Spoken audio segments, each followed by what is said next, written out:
नमस्कार दोस्तों, मैं राकेश ऑफ एसी एकेडमी से। आज हम बायोलॉजी में डिस्कस करने जा रहे हैं मानव पाचन तंत्र, human digestive system. Human digestive system के अंतर्गत सबसे पहले हम इसके अंतर्गत आने वाले अंगों को डिस्कस किया था। आज हम डिस्कस करने जा रहे हैं पाचन की प्रक्रिया, डाइजेशन प्रोसेस। डाइजेशन प्रोसेस को सबसे पहले हम शॉर्ट में डिस्कस करेंगे, जिससे हमारे दिमाग का एक लेयर तैयार हो जाए, और उसके बाद एक एक अंग के अर्थात पाचन की प्रक्रिया को डिटेल में हम डिस्कस करेंगे।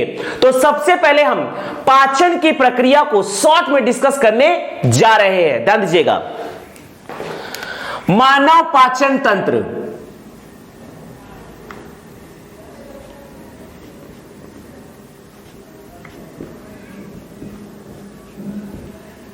Human digestive system.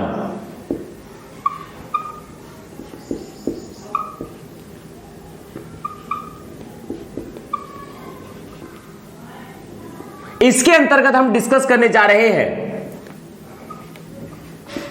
पाचन की प्रक्रिया, प्रोसेस ऑफ डाइजेशन या डाइजेशन प्रोसेस।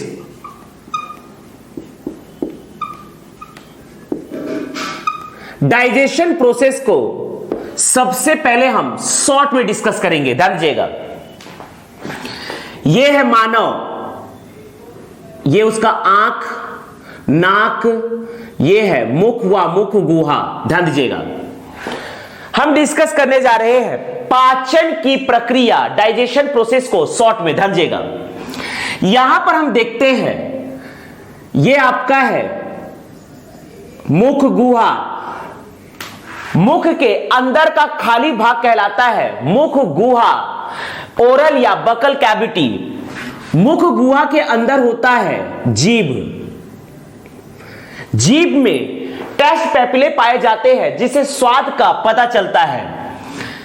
यह है तालू, अर्थात मुख गुहा के ऊपरी का भाग ये कठोर होता है। सामने का भाग इसका कठोर होता है, जिसे कहते हैं कठोर तालु। पीछे का भाग कोमल होता है, जिसे कहा जाता है कोमल तालु। सॉफ्ट, ये वाला भाग है सॉफ्ट, और ये वाला सामने का भाग है हार्ड। पहला भाग है सामने का तालु, अर्थात पैलेट का सामने का भाग होता है हार्ड, जिसे कहा जाता है हार्ड पैलेट। पीछे का भाग सॉफ्ट होता है, कोमल होता है, जिसे कहा जाता है कोमल तालु। ध्यान दीजिएगा, मुख गुहा के अंदर दो जबड़े पाए जाते हैं। मुख गुहा के अंदर दो जबड़े पाए जाते हैं, एक ऊपर जबड़ा होता है और एक नीचे जबड़ा होता है। दोनों जबड़ों में दांत होते हैं। ऊपर के जबड़े में 16 दांत और नीचे के जबड़े में 16 दांत। तो इस प्रकार से दोनों जबड़ों में दांत पाए जाते हैं।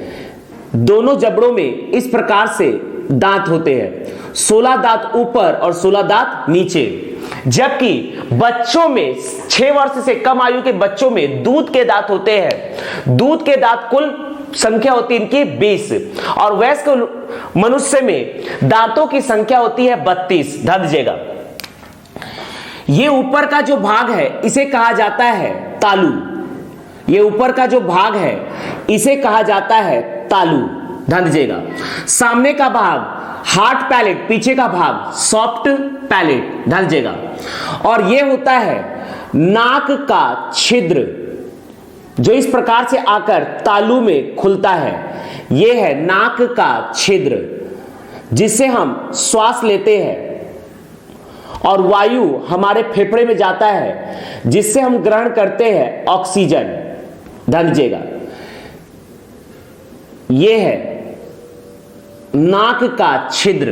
ध्यान दीजिएगा, यहां पर पाया जाता है ऊपर लार ग्रंथि। 3 प्रकार के लार ग्रंथि होते हैं, पैरोटिड, सब मैक्सिलरी, सब लिंगुअल। यह है लार ग्रंथि का पैरोटिड, और इस प्रकार से यह मुख गुहा ग्रसनी में कन्वर्ट हो जाता है।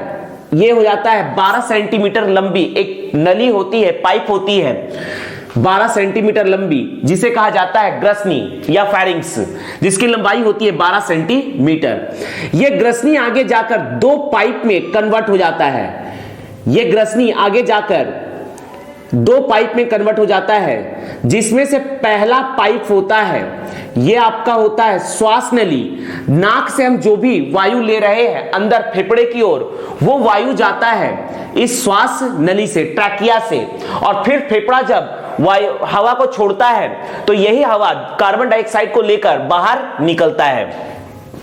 तो ये होता है श्वास नली। ध्यान दीजिएगा, ग्रसनी आगे जाकर दो नलियों में डिवाइड हो जाती है, श्वास नली और ये है ग्रास नली, ईसोफिगस, जिसकी लंबाई होती है, ये ग्रास नली है, ईसोफिगस की लंबाई होती है 25 सेंटीमीटर। ध्यान दीजिएगा 25 सेंटीमीटर। और ये ईसोफिगस इस प्रकार से आगे जाकर एक बड़ी थैली नुमा संरचना में कन्वर्ट होती है, जिसे कहा जाता है अमाशय।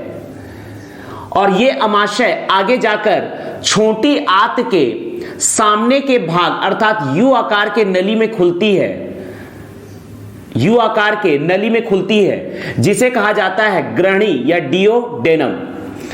ये छोटी आंत का अग्रभाग है, छोटी आंत का ये अमाशय जाकर छोटी आंत के अग्रभाग अर्थात ग्रहणी में खुलती है, डियोडेनम में खुलती है, जिसकी लंबाई होती है लगभग 20 सेंटीमीटर। ये डियोडेनम आगे जाकर एक बहुत लंबी नली में खुलती है, जो छोटी आंत का पिछला भाग कहलाता है इलियम। इलियम की लंबाई लगभग 5.5 मीटर से 6 मीटर तक होता है। ये इलियम चूंकि एक लंबी पाइप होती है जो एक ही जगह में घुमेटे हुए मुद्रा में रखी हुई होती है। तो ये इस प्रकार से ये जो इलियम है यहां पर ध्यान दीजिएगा, ये इलियम इस प्रकार से घुमेटी हुई मुद्रा में होती है। और यहां पर ये इलियम छोटी आंत का ये जो भाग होता है इलियम, ये आकर खुलती है बड़ी आंत के कोलोन में। ध्यान दीजिएगा, बड़ी आंत के कोलोन में।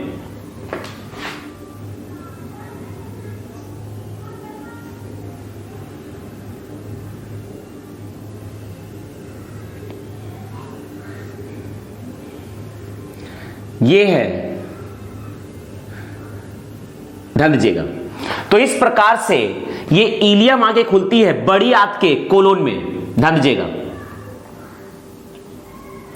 यहां पर अगला हम डिस्कस करने जा रहे हैं, अमाशय आकर खुलती है छोटी आंत स्मॉल इंटेस्टाइन के सामने के भाग अग्रभाग ग्रहणी या डियोडेनम में। और डियोडेनम जुड़ा होता है छोटी आंत के दूसरे भाग पिछला भाग, जिसे कहा जाता है इलियम। ध्यान दीजिएगा, यहां पर होता है मानव शरीर का सबसे बड़ा पाचक ग्रंथि, ये होता है आपका यकृत या लीवर। यकृत या लीवर बनाता है पित्त रस, और ये पित्त रस लीवर से निकलकर पित्ताशय में जाकर एकत्रित होता है, ये होता है पित्ताशय।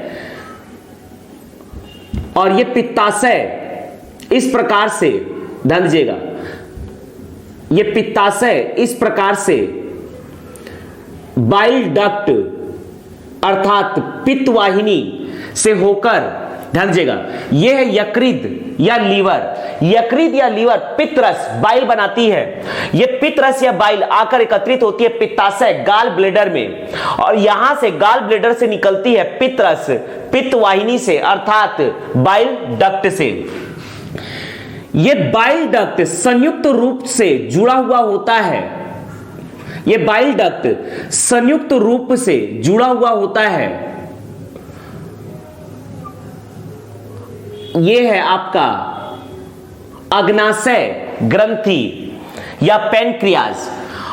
यह है अग्नाशय ग्रंथि पेनक्रियाज, और यह है लीवर यकृत। ये दोनों सामूहिक रूप से छोटी आंत के डियोडेनम में खुलते हैं। इस प्रकार से ये दोनों संयुक्त रूप से डियोडेनम में खुलते हैं। यकृत से निकलता है पित्त रस जो जाकर गाल ब्लेडर पित्ताशय में एकत्रित होता है और यहां से बाइल डक्ट अर्थात पित्त वाहिनी से आता है एक संयुक्त नलिका में जो कि आगे खुलता है डिओडेनम में। यह आपका है अग्नाशय पेनक्रियाज। अग्नाशय पेनक्रियाज से निकलता है अग्नाशयी रस जो कि एक पाचक रस होता है।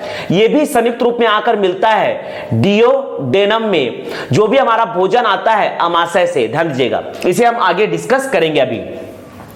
तो यह है अग्नाशय। अग्नाशय से निकलता है अग्नाशयी रस। यहां पर हम डिस्कस कर रहे हैं, यह है इलियम। इलियम आकर यहां पर जुड़ता है, ध्यान दीजिएगा, इलियम आकर यहां पर जुड़ता है बड़ी आंत से। इलियम आकर यहां पर जुड़ता है बड़ी आंत से। यह है बड़ी आंत। बड़ी आंत में यह पाया जाता है वर्मीफॉर्म अपेंडिक्स। यह हमारे शरीर का एक अवशेषी अंग है, ध्यान दीजिएगा। अपेंडिक्स जुड़ा हुआ होता है एक 6 से 8 सेंटीमीटर लंबी अवशेषी अंग से जिसे कहा जाता है सीकम। तो यहां पर होता है सीकम 6 से 8 सेंटीमीटर लंबा और 7 से 9 सेंटीमीटर लंबा होता है अपेंडिक्स। ये अपेंडिक्स होता है वर्मीफॉर्म अपेंडिक्स। वर्मीफॉर्म अपेंडिक्स तथा ये सीकम ये हमारे शरीर के अवशेषी अंग है। तो ये होता है बड़ी आंत, लार्ज इंटेस्टाइन। ध्यान दीजिएगा, ये लार्ज इंटेस्टाइन इस प्रकार से जाता है,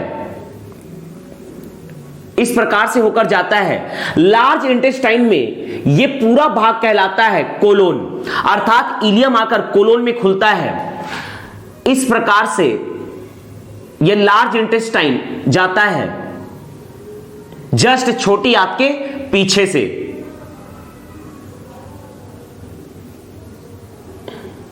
यह है कोलोन।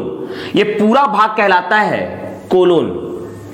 कोलोन में ही जुड़ा रहता है मलाशय, अर्थात यह है मलाशय और मलाशय में होता है मल द्वार। यह है मलाशय, मलाशय में होता है मल द्वार, एनस। यह पूरा भाग है कोलोन। बड़ी आंत में सबसे लंबा भाग कहलाता है कोलोन। यह है कोलोन और यहां पर 6 से 8 सेंटीमीटर लंबा होता है छोटा सा सीकम और यह होता है 7 से 9 सेंटीमीटर लंबा। सीकम से जुड़ा होता है वर्मीफॉर्म अपेंडिक्स।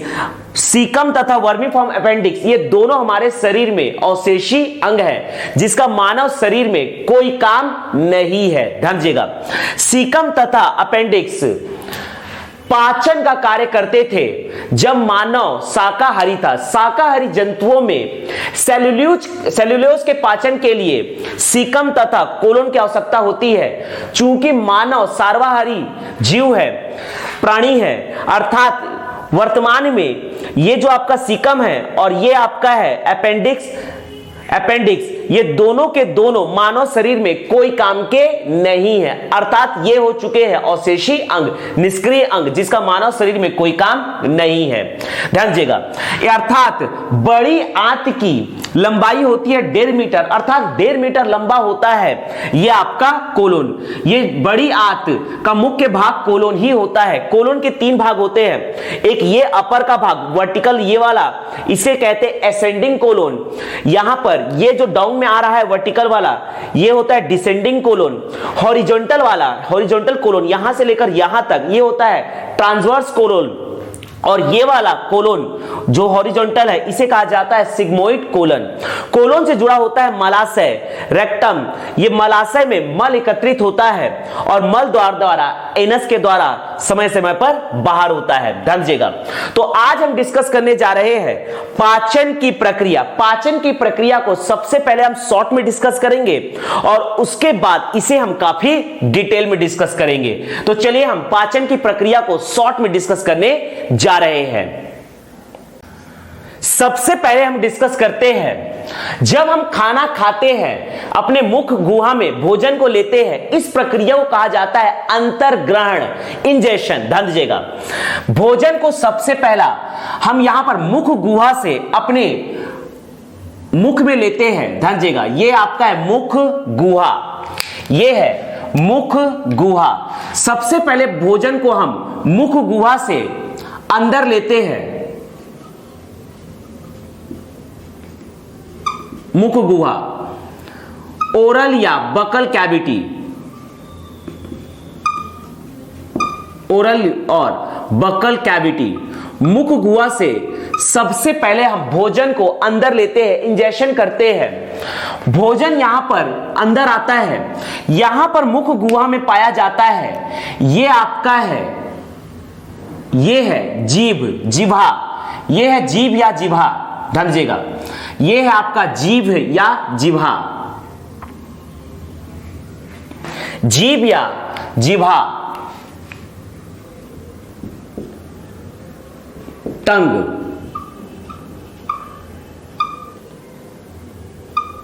ध्यान दीजिएगा, जीभ या जिभा में पाए जाते हैं स्वाद कलिका, स्वाद कलिका, टेस्ट पैपिले, इसका काम होता है भोजन में स्वाद का पता लगाना। यहां पर मुख गुहा के अंदर पाए जाते हैं दांत, मुख गुहा के अंदर पाए जाते हैं दांत, ध्यान दीजिएगा। दांत को अगर हम डिस्कस करते हैं तो मुख गुहा में दो जबड़े होते हैं। एक जबड़ा होता है ऊपर, मुख गुहा में एक जबड़ा होता है ऊपर और एक जबड़ा होता है नीचे। अगर हम ऊपर और नीचे के जबड़े को देखते हैं और इसे हाफ हाफ पार्ट में डिवाइड कर देते हैं तो एक जबड़ा, किसी भी एक जबड़ा का हाफ पोर्शन, या तो लेफ्ट पोर्शन या तो राइट पोर्शन, लेफ्ट पोर्शन या तो राइट पोर्शन में अगर हम डिस्कस करते हैं तो एक साइड होते हैं कुल 8 दांत। इस प्रकार से एक साइड होते हैं कुल 8 दांत, ध्यान दीजिएगा, इस प्रकार से होते हैं इसमें कुल 8 दांत, अर्थात 8 दांत इस तरफ भी होते हैं।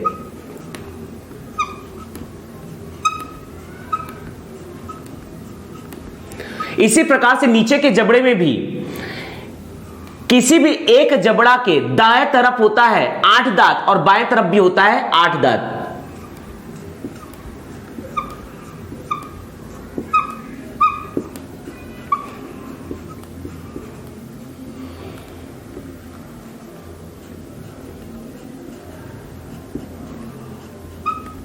ध्यान दीजिएगा, हमारे मुख गुहा में 2 जबड़े होते हैं, ऊपर का जबड़ा और नीचे का जबड़ा। ऊपर के जबड़े का दाएं तरफ होते हैं 8 दांत, बाएं तरफ होते हैं 8 दांत। नीचे के जबड़े में भी दाएं तरफ होते हैं 8 दांत और बाएं तरफ होते हैं 8 दांत। इन 8 दांतों को अगर हम डिस्कस करते हैं तो यहां पर ध्यान दीजिएगा, शुरू के 2 दांत शुरू के ये जो 2 दांत होते हैं, शुरू के यहां पर ये जो 2 दांत होते हैं किसी भी तरफ के जबड़े के दाएं तथा बाएं तरफ में, शुरू के प्रारंभ के 2 दांत होते हैं कृदंत, ये होते हैं कृदंत, अर्थात इंसिजर, इंसाइजर, ध्यान दीजिएगा।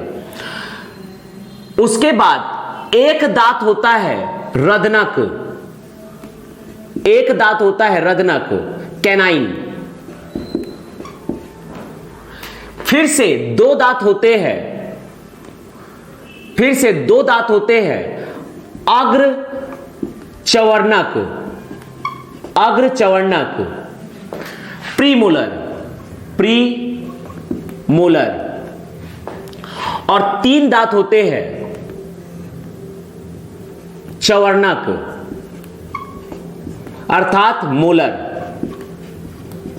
तो इस प्रकार से एक तरफ 8 दांत, दूसरे तरफ 8 दांत, नीचे में भी दोनों तरफ 8-8 दांत। तो इस प्रकार से एक वयस्क मनुष्य में होता है कुल 32 दांत, ध्यान दीजिएगा। इस प्रकार से वयस्क मनुष्य में होता है कुल 32। जब किसी बच्चे का जन्म होता है तो जन्म के 6 माह के बाद दूध के दांत निकलना प्रारंभ हो जाते हैं और जब वह बच्चा 2.5 वर्ष का होता है तो उसके कुल हो जाते हैं 20 दूध के दांत। और जब वह बच्चा 6 वर्ष आयु अवस्था का होता है तो दूध के दांत गिरना प्रारंभ हो जाते हैं और दूध के दांत के स्थान पर आते हैं स्थायी दांत, और स्थायी दांतों की कुल संख्या होती है 32। ध्यान दीजिएगा, यदि हम दूध के दांत की बात करते हैं, यदि हम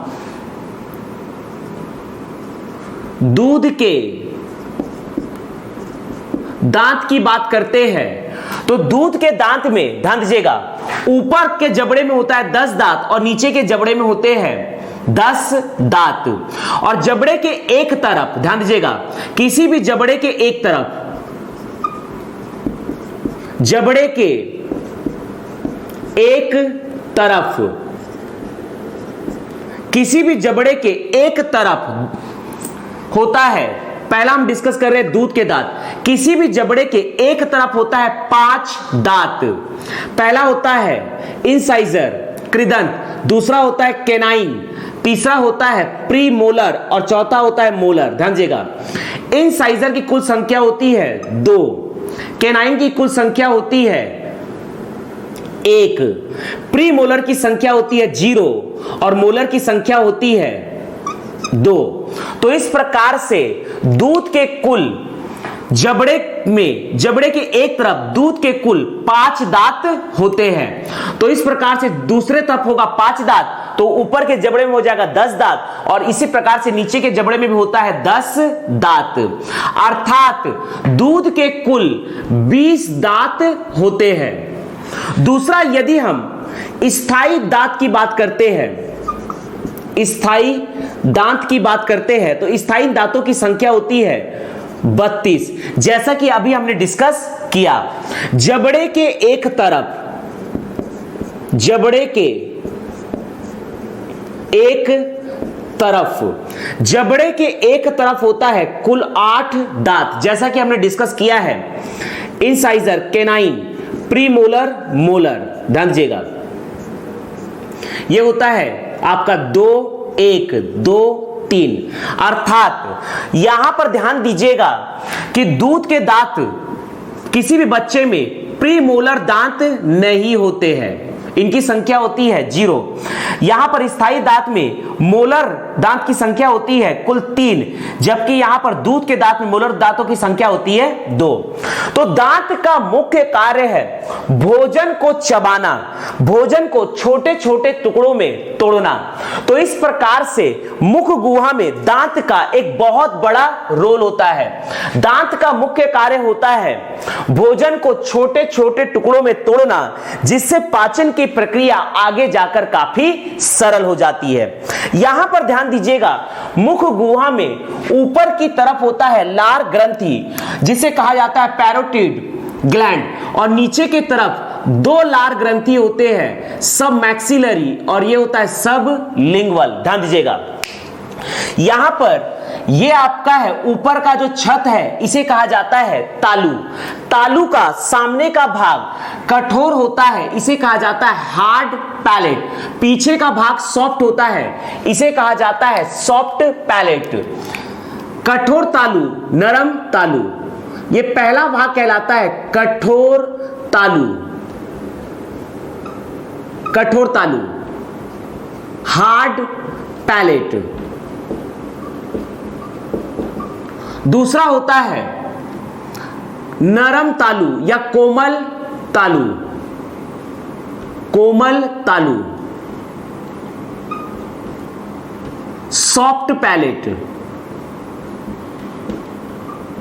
ध्यान दीजिएगा, अब यहां पर तालू से ही जुड़ा होता है यह हमारा नाक का छिद्र, नासा छिद्र, जिससे हम श्वास अपने फेफड़े के अंदर लेते हैं। और यहां पर पीछे होता है यह है लार ग्रंथि, 1, 2, 3 प्रकार के लार ग्रंथि होते हैं। यह पहला वाला है पैरोटिड। ध्यान दीजिएगा, यह आपका है पैरोटिड, यह पहला वाला लार ग्रंथि है पैरोटिड, पैरोटिड ग्लैंड। ये वाला है, दूसरा वाला है सब मैक्सिलरी ग्लैंड, सब मैक्सिलरी ग्लैंड, और दूसरा वाला है, ये वाला है सबलिंगुअल सबलिंगुअल ग्लैंड। तो ये 3 प्रकार के मुख गुहा में होते हैं लार ग्रंथि। ध्यान दीजिएगा, ये आपका है सब मैक्सिलरी और ये आपका है सब लिंगुअल। ध्यान दीजिएगा, ये आपका है सब लिंगुअल। यहां पर देखते हैं पैरोटिड लार ग्रंथि, सब मैक्सिलरी लार ग्रंथि और सब लिंगुअल लार ग्रंथि, ये तीनों है लार ग्रंथि।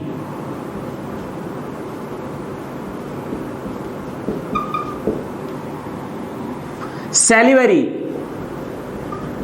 ग्लैंड, लार ग्रंथि, सैलिवरी ग्लैंड, लार ग्रंथि। यहां से मुख्य रूप से पाचन की प्रक्रिया प्रारंभ होती है। समझते हैं, जब हम दांतों से भोजन को चबाते हैं, मुख में जब भोजन का अंतर्ग्रहण इंजेक्शन किया जाता है और भोजन को चबाया जाता है, तो उसी दौरान ये लार ग्रंथि, 3 प्रकार के लार ग्रंथि है, पैरोटिड, सब मैक्सिलरी ग्लैंड और सब लिंगुअल ग्लैंड। ये तीनों लार ग्रंथि लार रस को छोड़ती है, पाचक रस के रूप में लार रस को छोड़ती है। ध्यान दीजिएगा, तो लार ग्रंथि से निकलता है पाचक रस। ये लार ग्रंथि जो 3 प्रकार के होते हैं, पैरोटिड, सब मैक्सिलरी, सब लिंगुअल, इन तीनों लार ग्रंथि से निकलता है लार, पाचक रस के रूप में निकलता है लार। और लार में 2 प्रकार के एंजाइम्स पाए जाते हैं। लार में 2 प्रकार के एंजाइम्स पाए जाते हैं। पहला एंजाइम होता है टाइलिन, और दूसरा एंजाइम होता है लाइसोजाइम। पहला एंजाइम होता है टाइलिन और दूसरा होता है लाइसोजाइम।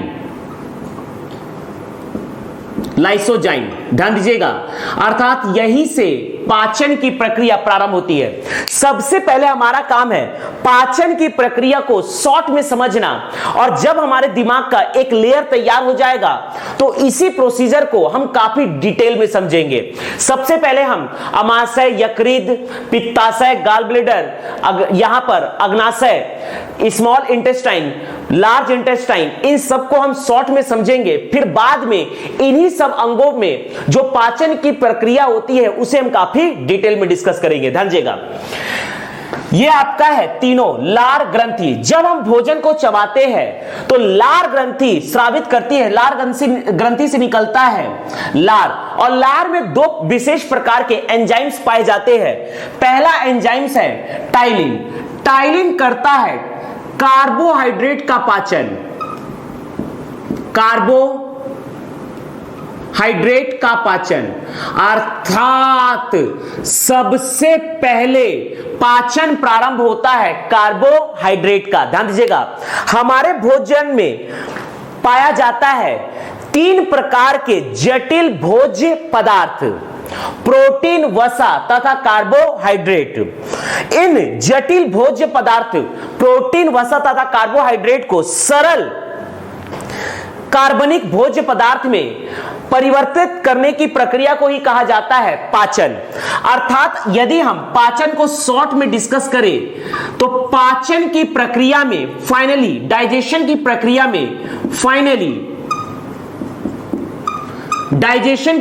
में फाइनली जटिल कार्बनिक भोज्य पदार्थ, जटिल कार्बनिक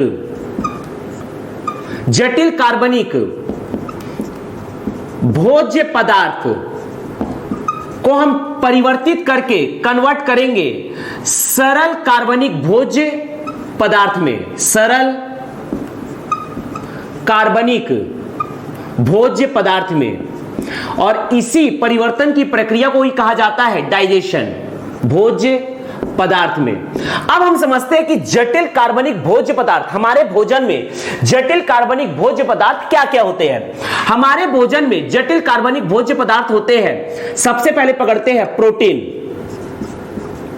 प्रोटीन को अंततः हम पाचन की प्रक्रिया के द्वारा कन्वर्ट करेंगे अमीनो अम्ल में। अगर प्रोटीन अंततः अमीनो अम्ल में परिवर्तित हो जाता है, अर्थात इसका पाचन हो गया।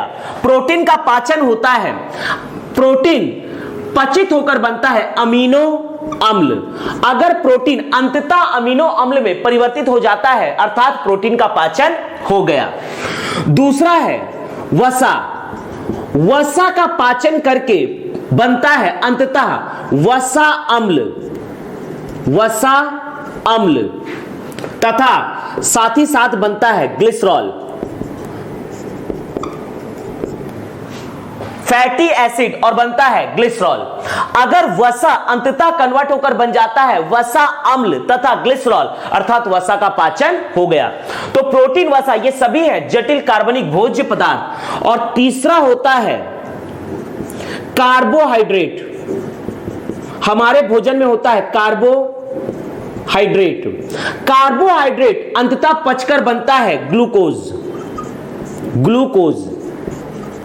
और यदि कार्बोहाइड्रेट अंततः ग्लूकोज, सबसे सरलतम रूप ग्लूकोज में कन्वर्ट हो जाता है, अर्थात कार्बोहाइड्रेट का पाचन हो जाता है। तो इसी प्रकार से हम डिस्कस कर रहे हैं कि जब हम भोजन को चबाते हैं तो उस दौरान लार ग्रंथि, पैरोटिड ग्लैंड, सब मैक्सिलरी, सबलिंगुअल ग्लैंड जो कि होते लार ग्रंथि, लार ग्रंथि से निकलता है, सैलिवरी ग्लैंड से निकलता है लार, और लार में दो विशेष प्रकार के एंजाइम्स पाए जाते हैं।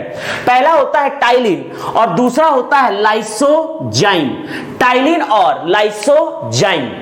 टाइलिन यहां पर कार्बोहाइड्रेट का पाचन प्रारंभ कर देता है, अर्थात इन तीन जटिल भोज्य पदार्थ में सबसे पहले पाचन प्रारंभ होता है कार्बोहाइड्रेट का, और कार्बोहाइड्रेट का पाचन सबसे पहले प्रारंभ करता है लार ग्रंथि। जैसा कि हमने लास्ट क्लास में डिस्कस किया था कि दो प्रकार के पाचक ग्रंथियां होती है, एक होता है आंतरिक पाचक ग्रंथियां, इंटरनल डाइजेस्टिव ग्लैंड, दूसरा होता है बाह्य पाचक ग्रंथियां, अर्थात एक्सटर्नल डाइजेस्टिव ग्लैंड। यहां पर चूंकि आहार नाल मुख गुहा से लेकर मल द्वार तक जो एक लंबी नलिका होती है, इसी लंबी नलिका को कहा जाता है आहार नाल, एलिमेंट्री कैनल। ध्यान दीजिएगा, आहार नाल में जो पाचक ग्रंथियां बाहर से संबंधित होती है, जुड़ी हुई होती है, उन्हें कहा जाता है बाह्य पाचक ग्रंथियां।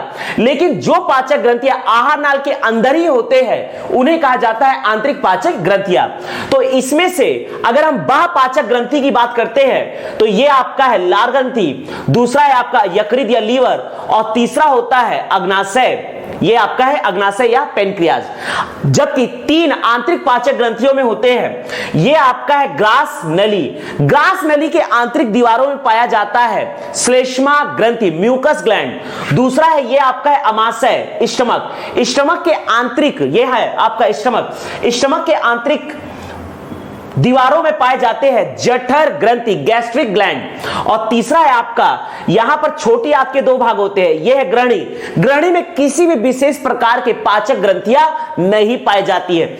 यहां पर ग्रहणी या डियोडेनम का सिर्फ काम है कि अमाशय से आने वाले भोज्य पदार्थ तथा यकृत से आने वाले पित्तरस, और यह आपका है अग्नाशय या पेनक्रियास से आने वाले अग्नाशय रस, इन तीनों को यह मिक्सअप करता है, स्पेस प्रोवाइड करता है। जबकि छोटी आंत, स्मॉल इंटेस्टाइन का जो दूसरा भाग है, इसे कहा जाता है इलियम, जो लगभग 5.5 मीटर से 6 मीटर तक लंबा होता है। ये इलियम के आंतरिक दीवारों में पाया जाता है आंत्र ग्रंथि या ब्रूनर्स ग्रंथि या लीवर कुन ग्रंथि। इन ग्रंथियों से निकलता है आंत्र रस। तो ये आंत्र ग्रंथि, दूसरा है आपका यहां पर श्लेष्मा ग्रंथि, ये आपका है श्लेष्मा ग्रंथि, और स्टमक में पाया जाता है जठर ग्रंथि। ये तीनों होते हैं आंतरिक ग्रंथियां, आंतरिक पाचक ग्रंथियां। तो ओवरऑल सबसे पहले कार्बोहाइड्रेट का पाचन प्रारंभ करता है लार ग्रंथि से निकले हुए लार का जो एक एंजाइम है टाइलिन, अर्थात लार ग्रंथि सबसे पहले कार्बोहाइड्रेट का पाचन प्रारंभ करता है। ध्यान दीजिएगा, कार्बोहाइड्रेट का पाचन टाइलिन नामक एंजाइम करता है जो पाया जाता है लार में, अर्थात ये स्टार्च को सरलतम फॉर्म माल्टोज में कन्वर्ट कर देता है। लेकिन ध्यान दीजिए कि अंततः कार्बोहाइड्रेट का पूर्ण पाचन तभी होगा जब कार्बोहाइड्रेट कन्वर्ट होगा ग्लूकोज में। लेकिन अभी स्टार्च एक जटिल फॉर्म से दूसरे सरल रूप में कन्वर्ट होता है माल्टोज, लेकिन माल्टोज जो होता है ग्लूकोज के कंपैरिजन में जटिल होता है। तो अंततः अभी तक कार्बोहाइड्रेट का पाचन पूर्णतः नहीं हुआ है। लेकिन कार्बोहाइड्रेट का पाचन प्रारंभ सबसे पहले करता है टाइलिन नामक एंजाइम, जो कि पाया जाता है लार में। दूसरा होता है, लार में दो एंजाइम पाए जाते हैं। पहला है टाइलिन, जो करता है कार्बोहाइड्रेट का पाचन, स्टार्च को माल्टोज में कन्वर्ट करता है। दूसरा है आपका लाइसोजाइम। लाइसोजाइम यदि हमारे भोजन में जीवाणु या कीटाणु होते हैं उनका विनाश करता है। प्रारंभिक चरण में ये कीटाणुओं अर्थात जीवाणुओं का विनाश करता है, भोजन में पाए जाने वाले जीवाणुओं का विनाश करता है। ध्यान दीजिएगा, हमारे भोजन में यदि किसी प्रकार के जीवाणु पाए जाते हैं तो उनका विनाश करता है लाइसोजाइम। इस प्रकार से हमने डिस्कस किया कि ओवरऑल पाचन अर्थात डाइजेशन का प्रक्रिया का अर्थ होता है कि जटिल कार्बनिक भोज्य पदार्थ, हमारे भोजन में जो भी जटिल कार्बनिक भोज्य पदार्थ अर्थात प्रोटीन, वसा तथा कार्बोहाइड्रेट होते हैं, इनको सरलतर रूप में कन्वर्ट करना अर्थात जटिल कार्बनिक भोज्य पदार्थ को कन्वर्ट करके किया बनाया जाता है सरल कार्बनिक भोज्य पदार्थ। इसी प्रक्रिया को कहा जाता है पाचन। अर्थात प्रोटीन अंततः कन्वर्ट होगा अमीनो अम्ल में, वसा अंततः कन्वर्ट होगा वसा अम्ल तथा ग्लिसरॉल में, और कार्बोहाइड्रेट सबसे सरलतम रूप ग्लूकोज में कन्वर्ट होगा। जब हम भोजन को दांत से चबाते हैं तो इसी दौरान लार ग्रंथि, जो कि होता है पैरोटिड, सब मैक्सिलरी, सबलिंगुअर, इन ग्रंथियों से निकलता है लार, और लार में दो विशेष प्रकार के एंजाइम्स पाए जाते हैं, टाइलिन तथा लाइसोजाइम। टाइलिन करता है कार्बोहाइड्रेट का पाचन अर्थात स्टार्च को माल्टोज में कन्वर्ट करता है, और लाइसोजाइम ये हमारे भोजन में जो भी जीवाणु होते हैं उन्हें नष्ट करता है, उनका विनाश करता है। ध्यान दीजिएगा, आगे भोजन, ध्यान दीजिएगा यहां पर डिस्कस हम करने जा रहे हैं। आगे भोजन ट्रैवल करते हुए इस नली से जाता है, ये आपका है ग्रसनी, ये नली कहलाती है ग्रसनी, फेरिंक्स। 12 सेंटीमीटर लंबा एक ग्रसनी होता है, फेरिंक्स होता है, इसकी लंबाई होती है 12 सेंटीमीटर। यह सिर्फ यहां से भोजन ट्रैवल करके आगे पहुंचता है। यहां पर यह ग्रसनी दो नलिकों में डिवाइड हो जाता है। यह जो पहला नली है इसे कहा जाता है श्वास नली, ट्रैकिया। समझिएगा, यह है आपका श्वास नली, ट्रैकिया। जब हम नाक से वायु को अपने फेफड़े में अंदर लेते हैं तो इसी ट्रैकिया या श्वास नली के माध्यम से फेफड़े में हमारा वायु जाता है, जिसमें से हम ऑक्सीजन ले लेते हैं और कार्बन डाइऑक्साइड को छोड़ देते हैं। तो इस प्रकार से ट्रैकिया से, जिसे हम आगे काफी डिटेल में डिस्कस करेंगे, यह है आपका ट्रैकिया, यह है ट्रैकिया। यहां पर ग्रसनी दो नलिकों में डिवाइड होता है। पहला ट्रैकिया, जिसे हम आगे मानव श्वसन तंत्र में डिस्कस करेंगे कि किस प्रकार से नाक से वायु लिया जाता है और किस प्रकार से श्वास की प्रक्रिया होती है, श्वसन की प्रक्रिया होती है। यहां पर भोजन ग्रसनी से होते हुए यह जाता है आपके ग्रास नली में। यह 25 सेंटीमीटर लंबी एक नली होती है जिसे कहा जाता है ग्रास नली। 25 सेंटीमीटर लंबी इस नली को कहा जाता है ग्रास नली। ध्यान दीजिएगा, आगे हम डिस्कस कर रहे हैं ग्रास नली। यह बात ध्यान में बैठाइएगा कि अंततः प्रोटीन पचकर बनेगा अमीनो अम्ल। यदि अमीनो अम्ल में प्रोटीन कन्वर्ट हो गया अर्थात प्रोटीन का पूर्णता पाचन हो गया। यदि वसा अंततः वसा अम्ल तथा ग्लिसरॉल में कन्वर्ट होता है अर्थात वसा का पूर्णता पाचन हो गया। कार्बोहाइड्रेट यदि अंततः ग्लूकोज में कन्वर्ट होता है अर्थात कार्बोहाइड्रेट का पूर्णता पाचन हो गया। यही प्रक्रिया को हमें यहां पर स्टेप बाय स्टेप समझना है। ध्यान दीजिएगा, यहां पर ग्रसनी आगे जाकर दो नलिका में खुलती है। यह है श्वास नली, जिसे हम श्वसन तंत्र में डिस्कस करेंगे। यह आपका है ग्रास नली। तो इस प्रकार से हमारा भोजन ग्रास नली ईसोफेगस में जाता है। यह आपका है ईसोफेगस। ईसोफेगस की लंबाई होती है 25 सेंटीमीटर। ईसोफेगस एक 25 सेंटीमीटर लंबा पाइप या नली होता है। इसके आंतरिक दीवारों में, इस पाइप के आंतरिक दीवारों में पाया जाता है श्लेष्मा ग्रंथि। ध्यान दीजिएगा, इस ग्रास नली के आंतरिक दीवारों में पाया जाता है श्लेष्मा ग्रंथि, म्यूकस ग्लैंड। इसके आंतरिक दीवारों में पाया जाता है म्यूकस ग्लैंड, यह श्लेष्मा ग्रंथि। यदि हम बात करते हैं ग्रास नली की, तो ग्रास नली के आंतरिक दीवारों में इस प्रकार से पाए जाते हैं श्लेष्मा ग्रंथि, म्यूकस ग्लैंड, श्लेष्मा ग्रंथि, म्यूकस ग्लैंड। ध्यान दीजिएगा, इन श्लेष्मा ग्रंथि से निकलते हैं श्लेष्मा, पाचक रस के रूप में निकलता है श्लेष्मा, म्यूकस। ध्यान दीजिएगा, श्लेष्मा ग्रंथि अर्थात म्यूकस ग्लैंड से निकलते हैं पाचक रस के रूप में श्लेष्मा। लेकिन इस श्लेष्मा का सिर्फ और सिर्फ काम होता है कि यह ग्रास नली की दीवारों को नम व लसदार बनाता है, जिससे ग्रसनी से आने वाला भोजन आसानी से स्लिप करके यहां पर चिकनाहट के कारण नीचे आसानी से गिरता है अमाशय में। तो इस प्रकार से ग्रास नली के आंतरिक दीवारों में, ग्रास नली इसोफेगस की लंबाई होती है 25 सेंटीमीटर, इसके आंतरिक दीवारों में पाया जाता है श्लेष्मा ग्रंथि, म्यूकस ग्लैंड, जहां से निकलता है श्लेष्मा, और यह श्लेष्मा ग्रास नली की दीवारों को नम व लसदार बना देती है। ग्रास नली की दीवार को नम व लसदार बना देती है, नम व लसदार बना देती है, जिससे भोजन आसानी से स्लिप करके नीचे अमाशय में गिरता है। भोजन आसानी से अमाशय में गिरता है, भोजन आसानी से अमाशय में जाता है।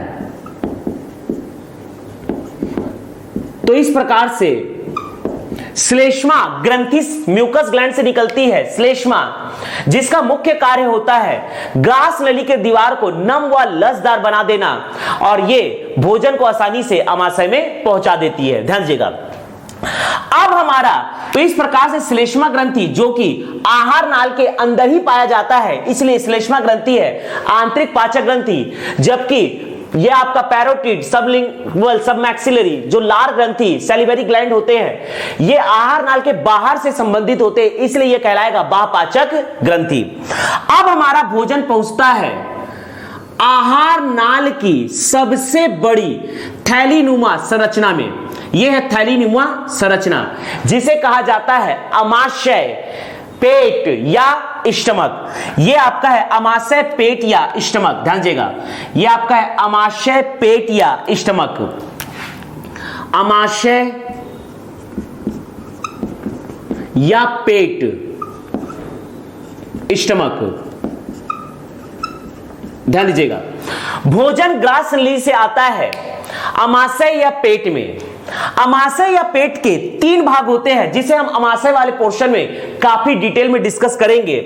अमाशय के 3 भाग होते हैं। पहला भाग, ये स्टार्टिंग का भाग, ये वाला पोर्शन कहलाता है कार्डियक। चूंकि ये दिल के काफी करीब होता है, कार्डियक के काफी करीब होता है, इसलिए इसे कार्डियक कहा जाता है। ये पहला भाग कहलाता है कार्डियक। ये कार्डियक के पास होता है, इसलिए इसे कहा जाता है कार्डियक। दूसरा भाग, कार्डियक के पास वाला भाग कहलाता है, यह आपका होता है फंडिक, फंडिक। और बीच का पोर्शन कहलाता है अमाशय, स्टमक बॉडी। यह बीच का पोर्शन कहलाता है स्टमक बॉडी, स्टमक बॉडी। और लास्ट का ये पूरा पोर्शन कहलाता है स्टमक बॉडी, और लास्ट का पोर्शन जो यहां पर ग्रहणी से जुड़ता है, ये पोर्शन कहलाता है आपका, ये पोर्शन कहलाता है पाइलोरिक। इस पोर्शन को कहा जाता है पाइलोरिक, पाइलोरिक। अब इंपॉर्टेंट यह है कि ये जो कार्डियक वाला भाग होता है, ये सीधा जुड़ता है ग्रास नली से। ये भाग जाकर जुड़ता है ग्रास नली से। ग्रास नली जो कि जुड़ा हुआ होता है अमाशय के कार्डियक वाले भाग से, और कार्डियक और आपका कार्डियक और अमाशय जहां पर जुड़ते हैं यहां पर एक वॉल्व होता है, ये होता है एक वॉल्व। इस वॉल्व को कहा जाता है कार्डियक वॉल्व, इसको कहा जाता है कार्डियक वॉल्व। तथा ये जो ग्रहणी है, डियोडेनम है, आपका छोटी आंत स्मॉल इंटेस्टाइन का अग्रभाग, ये है ग्रहणी, ये जुड़ा होता है अमाशय से, पाइलोरिक से। तो पाइलोरिक जो कि अमाशय का भाग है और ग्रहणी जो कि छोटी आंत का भाग है, ये दोनों संबंधित होते हैं। यहां पर इनके बीच में एक वॉल्व होता है जिसे कहा जाता है पाइलोरिक वॉल्व, ये कहलाता है पाइलोरिक वॉल्व। ध्यान। तो अमाशय पेट या स्टमक के 3 भाग होते हैं, कार्डियक, फंडिक, स्टमक बॉडी, और ये आपका है पाइलोरिक, ये 3 भाग, और बीच का ये पूरा पोर्शन कहलाता है स्टमक बॉडी। ध्यान देगा। यहां पर ध्यान देते हैं कि ये जो अमाशय या पेट है, ये आहार नाल की सबसे बड़ी एक थैलीनुमा संरचना होती है, जहां पर भोजन जाकर अस्थायी रूप में स्टोर होता है। भोजन यहां पर लगभग 4 घंटे तक रहता है। जो भी हम भोजन करते हैं वो जाकर पेट में एकत्रित होता है, अमाशय स्टमक में जाके एकत्रित होता है, और भोजन यहां पर लगभग 4 घंटे तक रहता है, और ये स्टमक जाके कनेक्ट हो जाता है ग्रहणी से। ध्यान। तो इस प्रकार से ये जो अमाशय होता है, ये आहार नाल की थैलीनुमा, सबसे बड़ी थैलीनुमा संरचना होती है, जहां पर भोजन 4 घंटे तक रहता है। इसे और हम डिटेल में डिस्कस करेंगे जब मैं पाचन की प्रक्रिया को काफी डिटेल में समझाऊंगा। ध्यान देगा। अभी मुख्य तौर पे पकड़ना है कि ये जो आपका अमाशय होता है, अमाशय की आंतरिक दीवारों में जठर ग्रंथि, गैस्ट्रिक ग्लैंड पाए जाते हैं। अमाशय की आंतरिक दीवार में गैस्ट्रिक ग्लैंड, ध्यान देगा, अमाशय या पेट या स्टमक के आंतरिक दीवार में पाया जाता है जठर ग्रंथि। जठर ग्रंथि, यहां पाया जाता है जठर ग्रंथि, गैस्ट्रिक ग्लैंड, यहां पाया जाता है गैस्ट्रिक ग्लैंड। जठर ग्रंथि से पाचक रस के रूप में निकलता है जठर रस। जठर ग्रंथि से पाचक रस के रूप में निकलता है जठर रस। जठर रस, और जठर रस में 3 प्रकार के एंजाइम्स पाए जाते हैं। जठर रस में 3 प्रकार के एंजाइम्स पाए जाते हैं। पहला है पेप्सिन, दूसरा है रेनिन, पेप्सिन, रेनिन, और एक है म्यूसिन। पेप्सिन, रेनिन और म्यूसिन, ध्यान दीजिएगा, पेप्सिन, रेनिन और म्यूसिन। अमाशय या पेट या स्टमक के आंतरिक दीवारों में पाया जाता है जठर ग्रंथि, गैस्ट्रिक ग्लैंड। गैस्ट्रिक ग्लैंड से निकलता है जठर रस। जठर रस में 3 प्रकार के एंजाइम्स पाए जाते हैं, पेप्सिन, रेनिन और म्यूसिन। ध्यान दीजिएगा। साथ ही साथ ये आपका स्टमक के आंतरिक दीवारों में पाए जाते हैं ऑक्सेंटिक कोशिकाएं। इसके आंतरिक दीवारों में पाया जाता है ऑक्सेंटिक कोशिकाएं। स्टमक के आंतरिक दीवारों में पाया जाता है ऑक्सेंटिक कोशिकाएं। ध्यान दीजिएगा। अर्थात पहला पाया जाता है जठर ग्रंथि, और साथ ही साथ स्टमक के आंतरिक दीवारों में पाया जाता है ऑक्सेंटिक कोशिकाएं। ऑक्सेंटिक कोशिकाएं, ऑक्सेंटिक सेल्स, ध्यान दीजिएगा, ऑक्सेंटिक कोशिकाएं, यहां पाया जाता है ऑक्सेंटिक कोशिकाएं। स्टमक के आंतरिक दीवारों में जठर रस के साथ साथ, यहां पर जठर ग्रंथि के साथ साथ ऑक्सेंटिक कोशिकाएं पाई जाती है। जठर ग्रंथि, गैस्ट्रिक ग्लैंड से निकलता है जठर रस, अर्थात इसमें जठर रस में 3 प्रकार के एंजाइम्स होते हैं, पेप्सिन, रेनिन और म्यूसिन। साथ ही साथ अमाशय या पेट के आंतरिक दीवारों में पाया जाता है ऑक्सेंटिक कोशिकाएं। ध्यान दीजिएगा। ऑक्सेंटिक कोशिकाएं स्रावित करती है हाइड्रोजन क्लोराइड। जिस प्रकार से यहां पर जठर ग्रंथि स्रावित करती है जठर रस, जिसमें पाए जाते हैं 3 एंजाइम, पेप्सिन, रेनिन, म्यूसिन, इसी प्रकार से ऑक्सेंटिक कोशिकाएं हाइड्रोजन क्लोराइड, जो कि एक अम्ल होता है, इसे स्रावित करती है।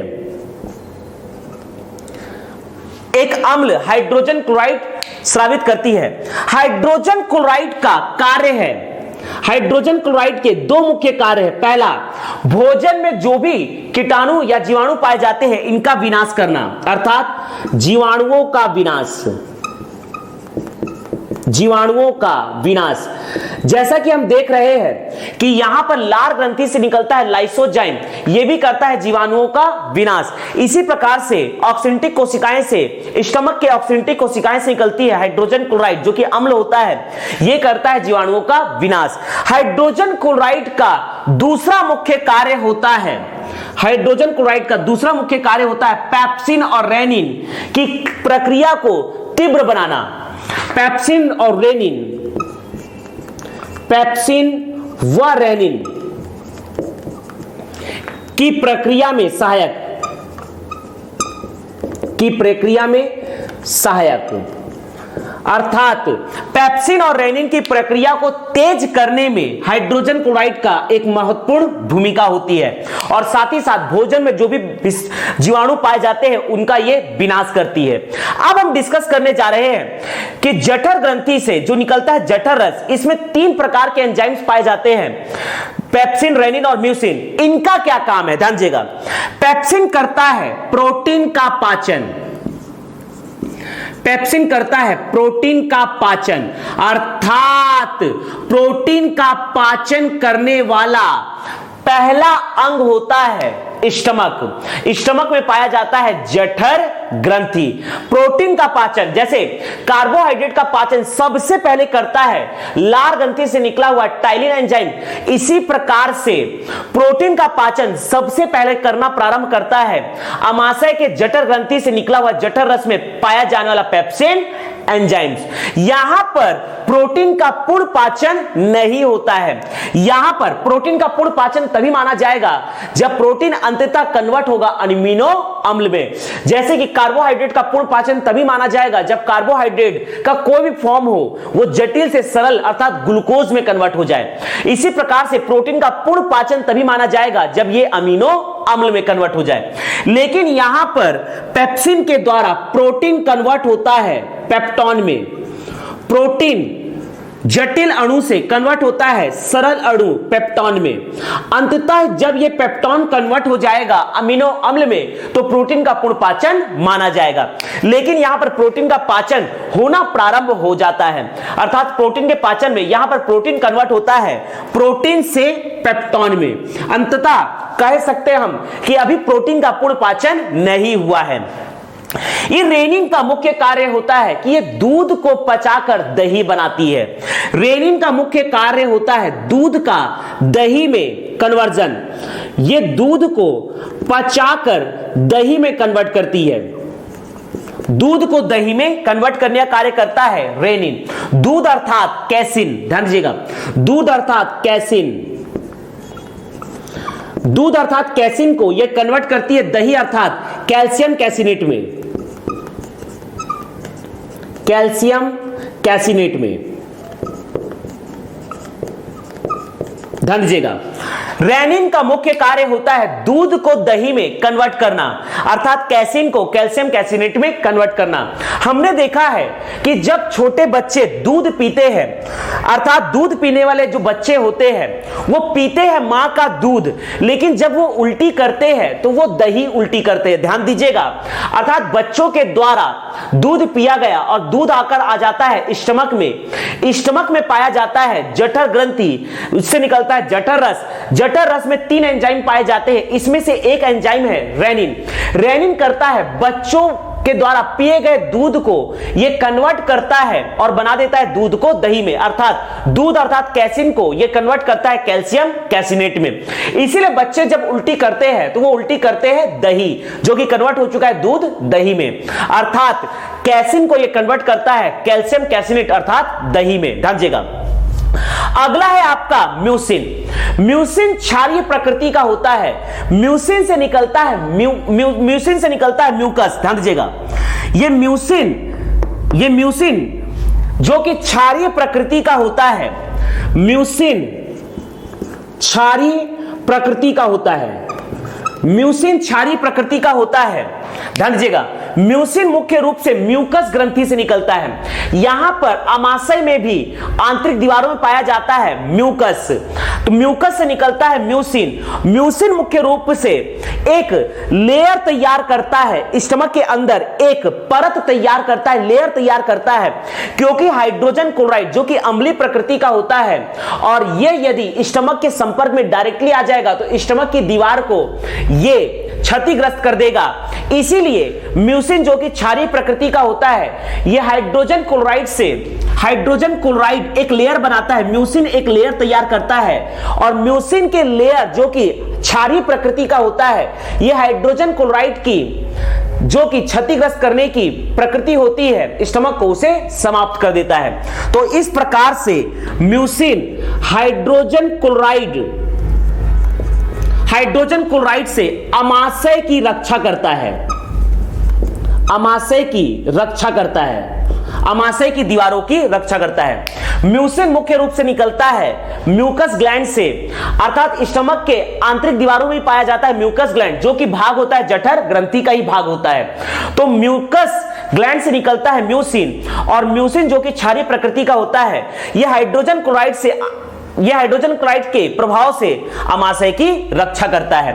और हाइड्रोजन क्लोराइड जो कि निकलता है ऑक्सेंटिक कोशिकाओं से, यह जीवाणुओं को विनाश करता है तथा पेप्सिन और रेनिन की प्रक्रिया को तेज बनाता है। इसके बाद हम डिस्कस करने जा रहे हैं कि यह आपका है स्टमक, अमाशय से भोजन जो कि अब ट्रेवल करते हुए आएगा छोटी आंत स्मॉल इंटेस्टाइन के अग्रभाग ग्रहणी अर्थात डियोडेनम में। ध्यान दीजिएगा,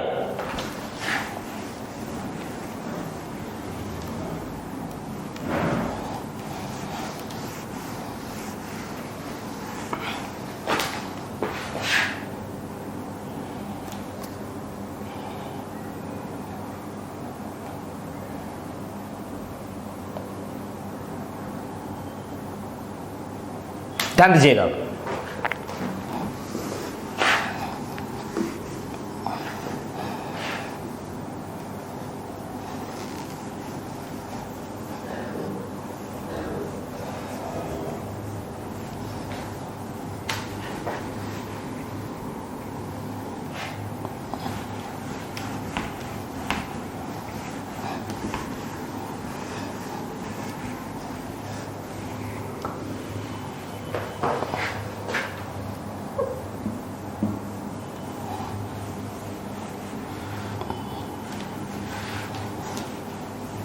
देखिए, यहां से जैसा कि हम जानते हैं स्टमक या अमाशय में भोजन 4 घंटे तक स्टे करता है।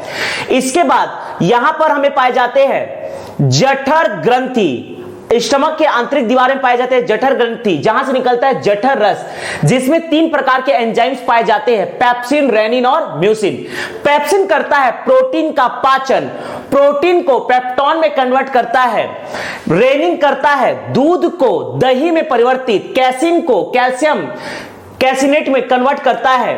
और तीसरा होता है म्यूसिन। म्यूसिन निकलता है म्यूकस से जो कि जठर ग्रंथि का ही एक भाग होता है। म्यूसिन की प्रकृति होती है क्षारीय प्रकृति की। यह हाइड्रोजन क्लोराइड से अमाशय की दीवार की रक्षा करता है, क्योंकि यह म्यूसिन एक लेयर फॉर्म करता है स्टमक के आंतरिक दीवारों में।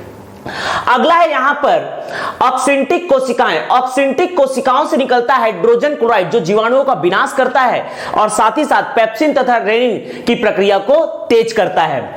इसके बाद यहां से अल्प अर्धपचित भोजन ट्रैवल करते हुए छोटी आंत के अग्रभाग डियोडेनम में पहुंचती है। ध्यान दीजिएगा, यह है डियोडेनम, यह आपका पकड़ना है डियोडेनम। ध्यान दीजिएगा, यह है डियोडेनम।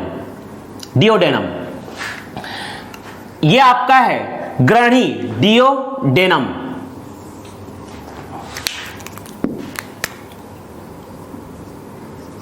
छोटी आंत का अग्रभाग है डियोडेनम और छोटी आंत का पिछला भाग कहलाता है, यह है इलियम। इलियम की लंबाई होती है 5.5 मीटर से 6 मीटर तक और डियोडेनम की लंबाई होती है महज 20 सेंटीमीटर। डियोडेनम के आंतरिक दीवार में किसी भी प्रकार की पाचक ग्रंथियां नहीं पाई जाती है। डियोडेनम का सिर्फ और सिर्फ काम होता है, यकृत से बनता है पित्तरस। पित्तरस जाकर स्टोर होता है गाल ब्लेडर में और गाल ब्लेडर से पित्तरस आता है और यह अग्नाशय, अग्नाशय बनाता है अग्नाशय रस। तो इस प्रकार से पित्तरस तथा अग्नाशय रस दोनों सामूहिक रूप में आकर मिलते हैं भोजन से डियोडेनम में। तो डियोडेनम भोजन, पित्तरस तथा अग्नाशय रस इन तीनों को मिलाने के लिए एक स्पेस प्रोवाइड करता है। ध्यान दीजिएगा, डियोडेनम की लंबाई होती है महज 20 सेंटीमीटर। यहां पर अगला हम डिस्कस करने जा रहे हैं, सबसे पहले यहां पर हमने डिस्कस किया कि अमाशय से भोजन आया है डियोडेनम में। यह आपका है यकृत, यह है यकृत या लीवर, यह है यकृत या लीवर, यकृत या कलेजा या जिगर अर्थात लीवर। यह है मानव शरीर की सबसे बड़ी पाचक ग्रंथि। यह है मानव शरीर की सबसे बड़ी पाचक ग्रंथि, मानव शरीर की सबसे बड़ी पाचक ग्रंथि। यह है मानव शरीर की सबसे बड़ी पाचक ग्रंथि। मानव शरीर की सबसे बड़ी पाचक ग्रंथि है यकृत, कलेजा, जिगर या लीवर। यकृत बनाता है, यकृत स्रावित करता है, यकृत से स्रावण होता है पित्त रस का, पित्त रस का अर्थात बाइल का। पित्त रस या बाइल निकल स्रावित करता है यकृत, यकृत से निकलता है पित्त रस और यह पित्त रस जाकर स्टोर हो जाता है गाल ब्लेडर में। यह है गाल ब्लेडर, यकृत से ही जुड़ा होता है गाल ब्लेडर। यह आपका है गाल ब्लेडर, ध्यान दीजिएगा, यह है गाल ब्लेडर। पित्ताशय, पित्ताशय का काम होता है पित्त रस को एकत्रित करना। गाल ब्लेडर का काम होता है पित्त रस को एकत्रित करना।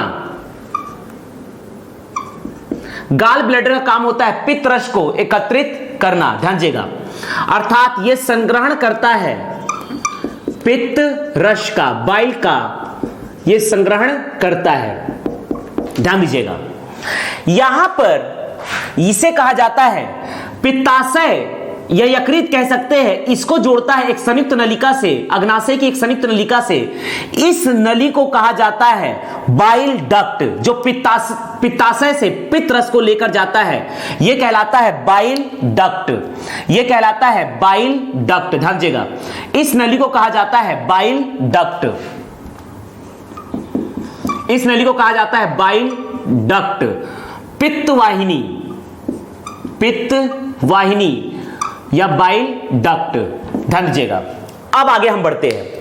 यह जो पित्त रस जिसको बनाने का कार्य करता है यकृत या लीवर, इस पित्त रस के द्वारा वसा का पाचन किया जाता है। ध्यान दीजिएगा, अर्थात यहां से यह पित्त रस यकृत बनाता है, पित्ताशय में जाके स्टोर होता है, गाल ब्लेडर में जाके स्टोर होता है और इस प्रकार से ये ट्रैवल करते हुए ग्रहणी में आता है और ग्रहणी में यहां से अमाशय से आ चुका है भोजन। तो इस प्रकार से भोजन से मिलता है पित्त रस और पित्त रस के द्वारा, इस पित्त रस के द्वारा होता है भोजन में वसा का पाचन। पित्त रस के द्वारा होता है भोजन में वसा का पाचन। ध्यान दीजिएगा, वसा का पूर्ण पाचन नहीं होता है, वसा के पाचन का प्रारंभ होता है। अर्थात यहां पर वसा जो है यह कन्वर्ट होती है इमल्सीकृत, इमल्सीकृत वसा में, अर्थात जल युक्त वसा में। यह कन्वर्ट होता है जल युक्त वसा में। ध्यान दीजिएगा, यह कन्वर्ट हो जाता है जल युक्त वसा में। इसे हम ऐसे समझ सकते हैं घी जो होता है वो होता है वसा। एक गिलास पानी लीजिए और उसमें घी 1 चम्मच डाल दीजिए, तो घी जो है वो वसा है। और 1 गिलास पानी में जब आप घी को डाल देते हैं तो वसा उसमें तैरता हुआ दिखेगा, इसे ही कहा जाता है जल युक्त वसा, अर्थात इमल्सीकृत वसा। तो इस प्रकार से वसा का पाचन करता है पित्तरस। यकृत से निकलता है पित्तरस जो कि जाके स्टोर होता है पित्ताशय में, और पित्तरस वसा का पाचन करता है, अर्थात यहां पर वसा इमल्सीकृत वसा में कन्वर्ट हो जाता है, जल युक्त वसा में कन्वर्ट हो जाता है। जैसा कि हम जानते हैं वसा का पूर्ण पाचन तभी होगा जब वसा अंततः वसा अम्ल तथा ग्लिसरॉल में कन्वर्ट हो जाए, तभी वसा का पाचन पूर्णतः माना जाएगा। यहां पर वसा का आंशिक पाचन होता है, अर्थात वसा कन्वर्ट होता है इमल्सीकृत वसा, जल युक्त वसा में। ध्यान दीजिएगा, ये जो पित्तरस होता है, ये जो पित्तरस होता है ये क्षारीय प्रकृति का होता है। पित्तरस जो होता है ये क्षारीय प्रकृति का होता है और इसका पीएच मान होता है 7.7, अर्थात भोजन जो कि अमाशय से आ रहा है वो अम्लीय प्रकृति का है, क्योंकि उसमें मिला हुआ है हाइड्रोजन क्लोराइड। उसका पीएच मान होता है लगभग 3.3 से लेकर 1। ध्यान दीजिएगा, यहां पर ध्यान रखना है कि अमाशय से जो भोज्य पदार्थ आ रहा है, अमाशय से प्राप्त भोज्य पदार्थ, अमाशय से जो भोज्य पदार्थ इस प्रकार से आ रहा है यह अम्लीय प्रकृति का है, यह अम्लीय प्रकृति का है, क्योंकि इसमें मिला हुआ है हाइड्रोजन क्लोराइड। अर्थात इस भोज्य पदार्थ का पीएच मान होता है 3.3 से लेकर, इस भोज्य पदार्थ का पीएच मान होता है 3.3 से लेकर 1 तक। ध्यान दीजिएगा, 1 तक। अब ये भोज्य पदार्थ में मिलता है पित्तरस। जब इस भोज्य पदार्थ में मिलता है पित्तरस, अर्थात हाइड्रोजन क्लोराइड युक्त भोज्य पदार्थ, हाइड्रोजन क्लोराइड युक्त भोज्य पदार्थ जिसका पीएच मान है 3.3 से लेकर 1, इसमें मिलता है पित्त रस। इसका पीएच मान है 7.7। तो इस प्रकार से अब जो भोज्य पदार्थ बनता है यह हो जाता है क्षारीय प्रकृति का भोज्य पदार्थ। यह बन जाता है क्षारीय प्रकृति का भोज्य पदार्थ। ध्यान दीजिएगा, यहां पर अब जो भोज्य पदार्थ प्राप्त होता है पित्तरस मिलने के बाद, अर्थात ग्रहणी में जो अमाशय से भोजन आया है वो अम्लीय प्रकृति का है, लेकिन इसमें जब पित्तरस मिलता है तो यह भोज्य पदार्थ हो जाता है क्षारीय प्रकृति का। ध्यान दीजिएगा, यहां पर सबसे इंपॉर्टेंट बात यह है कि यहां पर जो ये पित्तरस आ रहा है ये भोजन में मिले हुए जीवाणुओं का विनाश भी करता है, जीवाणुओं का विनाश भी करता है, यह जीवाणुओं का विनाश भी करता है। ध्यान दीजिएगा, हालांकि हम यकृत को और काफी डिटेल से पढ़ेंगे, लेकिन अभी पाचन से संबंधित जो मुख्य बात है मैं यहां पर अभी डिस्कस कर रहा हूं, और जैसे ही हम यकृत को यहां पर पाचन की प्रक्रिया में काफी डिटेल में डिस्कस करेंगे। ध्यान दीजिएगा, अभी हम यहां पर सिर्फ मुख्य बातों को डिस्कस कर रहे हैं कि यहां पर यकृत से निकलता है पित्तरस जो कि पित्ताशय गाल ब्लेडर में स्टोर होता है, पित्तरस जो कि क्षारीय प्रकृति का होता है और यह भोजन को अम्लीय से क्षारीय बनाता है। साथ ही साथ यह करता है वसा का पाचन। यह सबसे इंपॉर्टेंट है कि यह वसा को इमल्सीकृत वसा, जल युक्त वसा में कन्वर्ट करता है और साथ ही साथ जीवाणुओं का विनाश करता है। ध्यान दीजिएगा, यकृत का कई प्रमुख कार्य है जिसे हम डिटेल में डिस्कस करेंगे। एक प्रमुख बात और हम डिस्कस करने जा रहे हैं कि यकृत, ध्यान दीजिएगा, यकृत ब्लड में जो आरबीसी होता है और जब वो आरबीसी मृत हो जाता है तो मृत आरबीसी, ब्लड से मृत आरबीसी को यकृत कन्वर्ट कर देता है पित्त वर्णक अर्थात बिलीरुबिन में। ध्यान दीजिएगा, अगला हम डिस्कस करने जा रहे हैं यकृत। ये जो यकृत या लीवर होता है, यकृत कोशिकाएं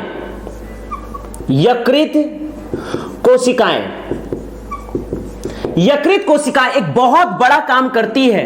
यकृत कोशिकाएं मृत आरबीसी, ब्लड में जो मृत आरबीसी होती है, इसे कन्वर्ट करती है पित्त वर्णक में, पित्त वर्णक में या बिलीरुबिन में, बिलीरुबिन में कन्वर्ट करती है,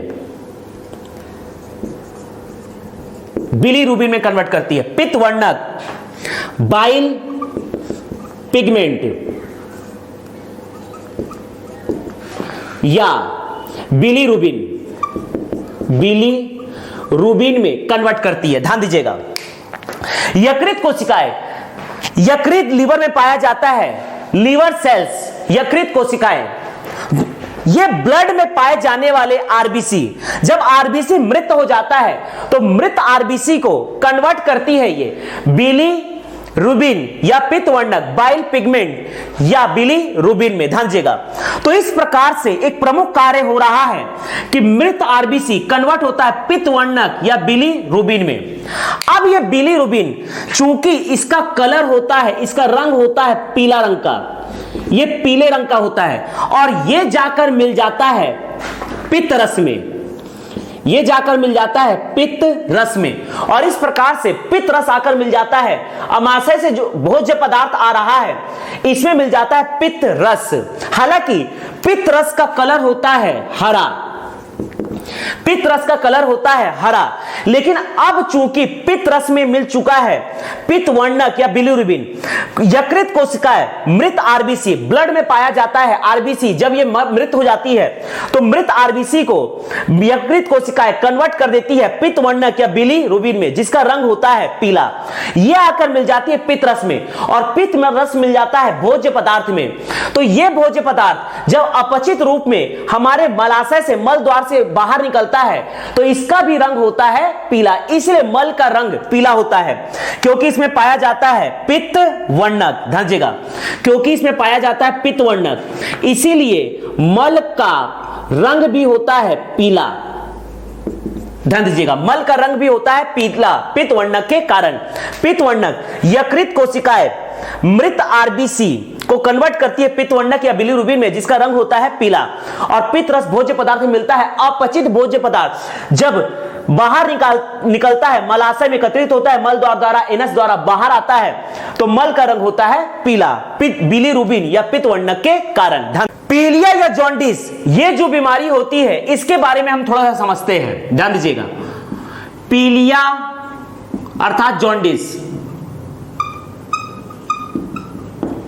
ध्यान दीजिएगा, यहां पर यकृत में पाए जाते हैं यकृत कोशिकाएं जो मृत आरबीसी को नष्ट करके, मृत आरबीसी को नष्ट करके, ब्लड में होता है आरबीसी, जब ये आरबीसी मृत हो जाते हैं तो मृत आरबीसी को यकृत कोशिकाएं नष्ट करके पित्त वर्णक बिलीरुबिन में कन्वर्ट कर देते हैं, जिसका रंग होता है पीला, और यही हमारे पित्त रस के द्वारा मिलता है भोज्य पदार्थों में। अपचित भोजन जब बाहर आता है तो इसका रंग होता है पीला, मल का रंग होता है पीला। ध्यान दीजिएगा, लेकिन यदि ये जो बाइल डक्ट होता है और बाइल डक्ट में किसी प्रकार का अवरोध आ जाए, यदि पित्त वाहिनी में किसी प्रकार का अवरोध आ जाता है तो यहां पर जो यकृत कोशिकाएं होती है, यकृत कोशिकाएं बिलीरुबिन,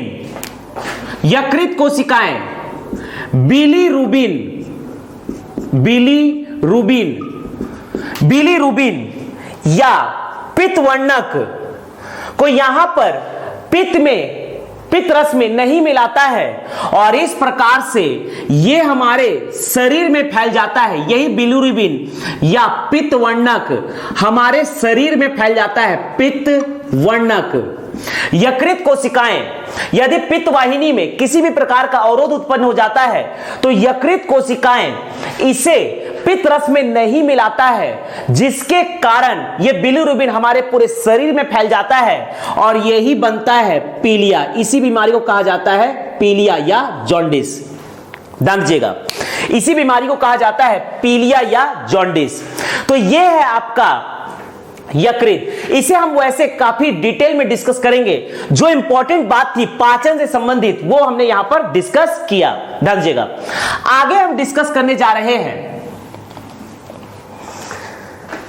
तो इस प्रकार से अमाशय से जो भोजन ग्रहणी डियोडेनम में आता है, इसमें मिलता है पित्तरस, और पित्तरस वसा का पाचन करता है, वसा को इमल्सीकृत वसा में कन्वर्ट कर देता है, और साथ ही साथ जो भोजन यहां से आ रहा है अमाशय से, यह अम्लीय प्रकृति का होता है।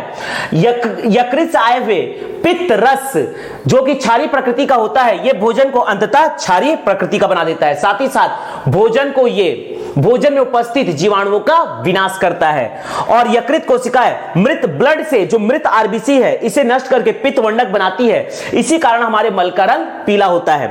आगे हम डिस्कस करने जा रहे हैं, ये आपका है अग्नाशय, ये है अग्नाशय। आगे हम डिस्कस करने जा रहे हैं अग्नाशय।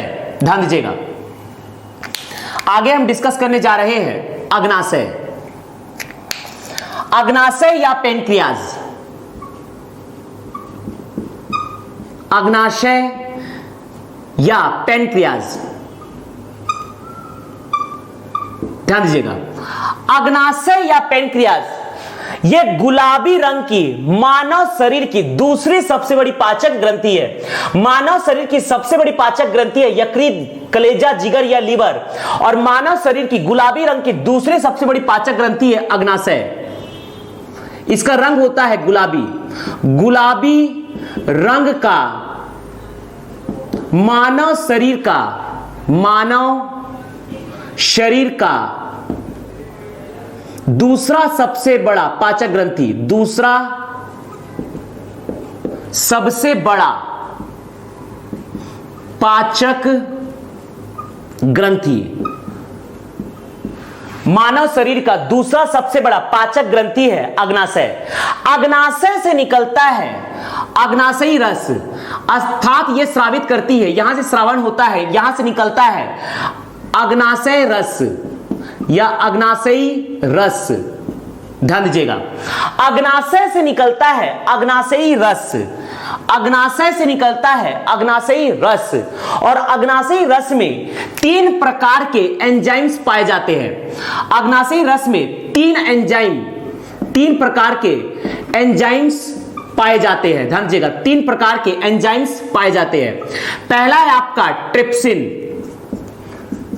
पहला होता है ट्रिप्सिन, दूसरा होता है लाइपेज,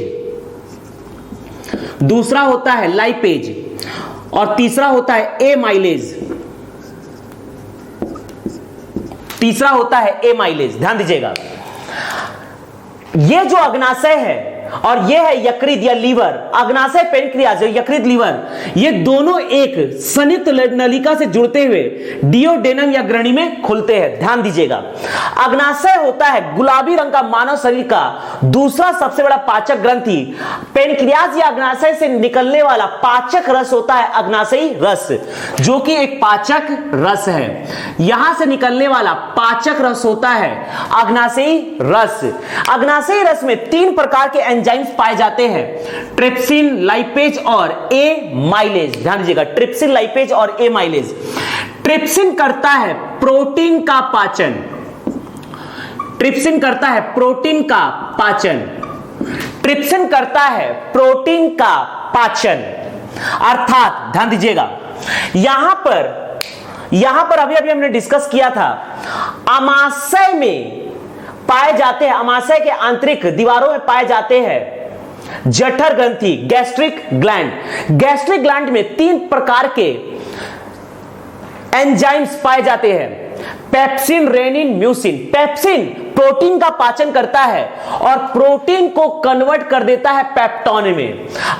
अब इसके बाद ट्रिप्सिन प्रोटीन का फिर से आंशिक पाचन करता है और ये पेप्टोन को कन्वर्ट करता है पेप्टाइड्स में, पेप्टाइड्स में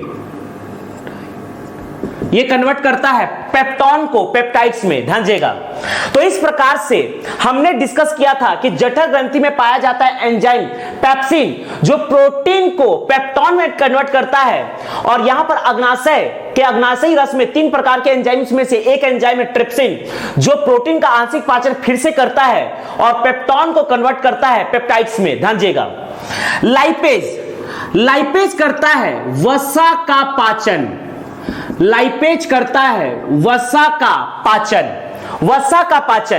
जैसा कि हमने डिस्कस किया, यकृत लीवर से निकलता है पित्त रस करता है वसा का पाचन, वसा को ये इमल्सीकृत वसा अर्थात जल युक्त वसा में कन्वर्ट करता है, और अग्नाशय से निकलता है अग्नाशयी रस, इसमें पाया जाता है लाइपेज एंजाइम फिर से वसा का पाचन करता है, और वसा यहां पर जो इमल्सीकृत वसा होती है, जल युक्त वसा होती है, इमल्सीकृत या जल युक्त वसा,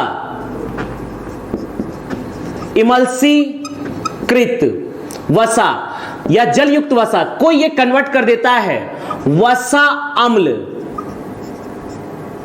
तथा ग्लिसरॉल में।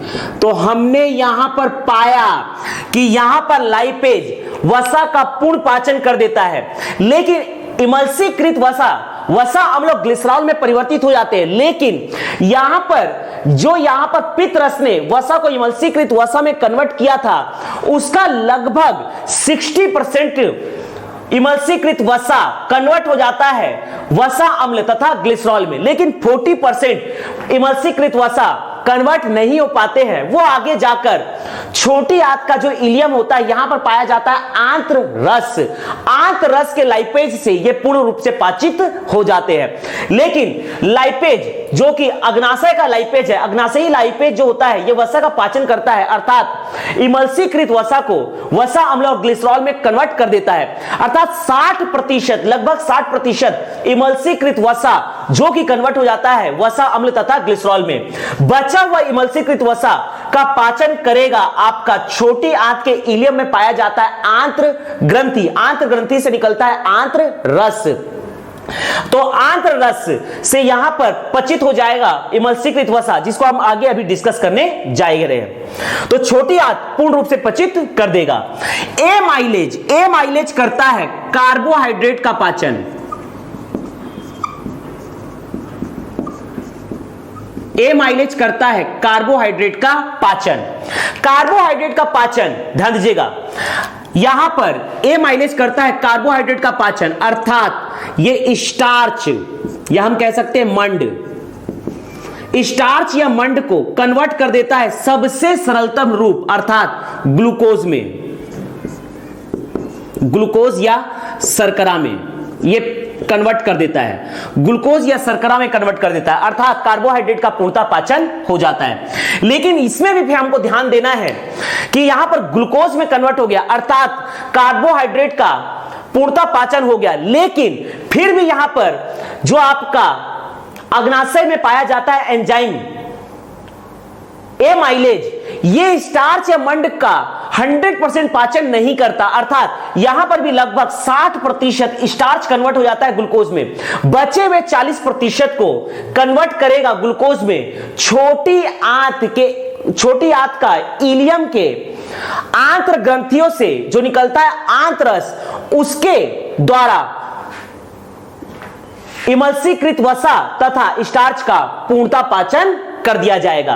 तो यहां पर हम डिस्कस कर रहे हैं कि अग्नाशय से जो अग्नाशयी रस निकलता है, इसमें ट्रिप्सिन के द्वारा प्रोटीन का पाचन, लाइपेज के द्वारा वसा का पाचन, ए माइलेज के द्वारा कार्बोहाइड्रेट का पाचन किया जाता है, अर्थात इसीलिए अग्नाशयी रस को कहा जाता है पूर्ण पाचक रस। इसलिए से कहा जाता है पूर्ण पाचक रस, क्योंकि यहां पर तीनों प्रकार के जटिल कार्बनिक भोज्य पदार्थ, प्रोटीन, वसा तथा कार्बोहाइड्रेट का पाचन किया जाता है।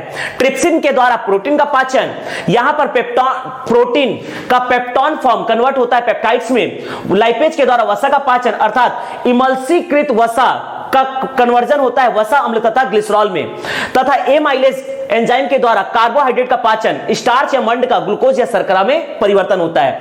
लेकिन मैं फिर भी कहूंगा कि यहां पर पूर्णतः पाचन अभी नहीं हो पाया है।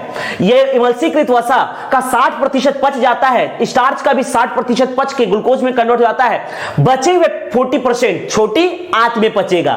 तो आगे हम डिस्कस करने जा रहे हैं छोटी आंत। अग्नाशय के आगे है छोटी आंत। छोटी आंत के दो भाग होते हैं। पहले भाग को कहा जाता है ग्रहणी डियोडेनम, जिसकी लंबाई होती है 20 सेंटीमीटर।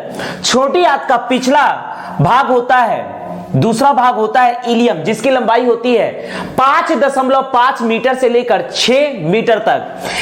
यह आपका है ग्रहणी या डियोडेनम। यहां पर किसी भी प्रकार की पाचक ग्रंथियां नहीं पाई जाती है। यहां पर सिर्फ और सिर्फ अमाशय से आए हुए भोज्य पदार्थ, यकृत से आए हुए पित्तरस तथा अग्नाशय या पेनक्रियास से आए हुए अग्नाशयी रस को मिक्स किया जाता है और भेजा जाता है छोटी आंत के दूसरे भाग अर्थात इलियम में। तो अगला हम डिस्कस करने जा रहे हैं इलियम अर्थात छोटी आंत। भोजन में जो भोज्य पदार्थ होता है आगे ट्रैवल करके पहुंचता है इलियम में। ध्यान दीजिएगा, यह आपका है इलियम, यह है इलियम। तो अगला हम डिस्कस करने जा रहे हैं इलियम। इलियम जो होता है यह छोटी आंत का ही भाग है।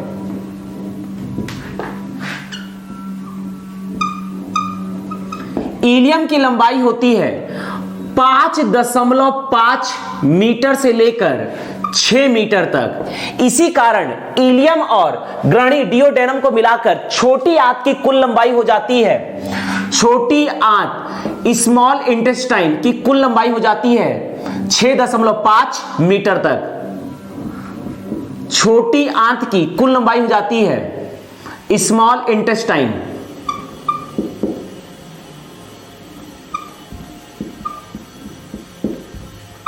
स्मॉल इंटेस्टाइन की लंबाई होती है लगभग 6.5 मीटर तक। यह है छोटी आंत, यह आपका है छोटी आंत। छोटी आंत के दो भाग होते हैं। पहले अग्र भाग को कहा जाता है डियोडेनम ग्रहणी। इसमें किसी भी प्रकार की पाचक ग्रंथियां नहीं पाई जाती है। दूसरा भाग कहलाता है इलियम। डियोडेनम के बाद यहां से लेकर यहां तक इस वॉल्व तक पाया जाता है इलियम। इलियम की लंबाई होती है 5.5 मीटर से लेकर 6 मीटर तक। ध्यान दीजिएगा, इलियम एक पाइप नुमा संरचना है। इलियम के आंतरिक दीवारों में पाया जाता है आंत्र ग्रंथि। इलियम के आंतरिक दीवारों में पाया जाता है आंत्र ग्रंथि। इलियम के आंतरिक दीवारों में पाया जाता है आंत्र ग्रंथि। ध्यान दीजिएगा, यह है इलियम के आंतरिक दीवारों में पाया जाता है आंत्र ग्रंथि। इलियम के आंतरिक दीवारों में पाया जाता है आंत्र ग्रंथि। यह इसका दूसरा नाम है ब्रूनर्स ग्रंथि। यह इसका तीसरा नाम है लीबर-कून ग्रंथि।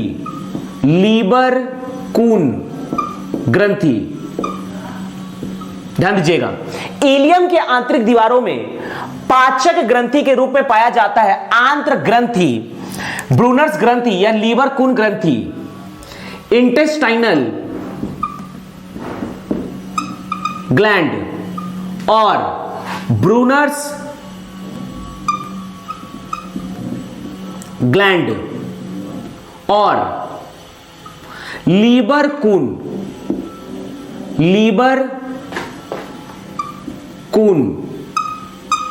ग्लैंड पाए जाते हैं।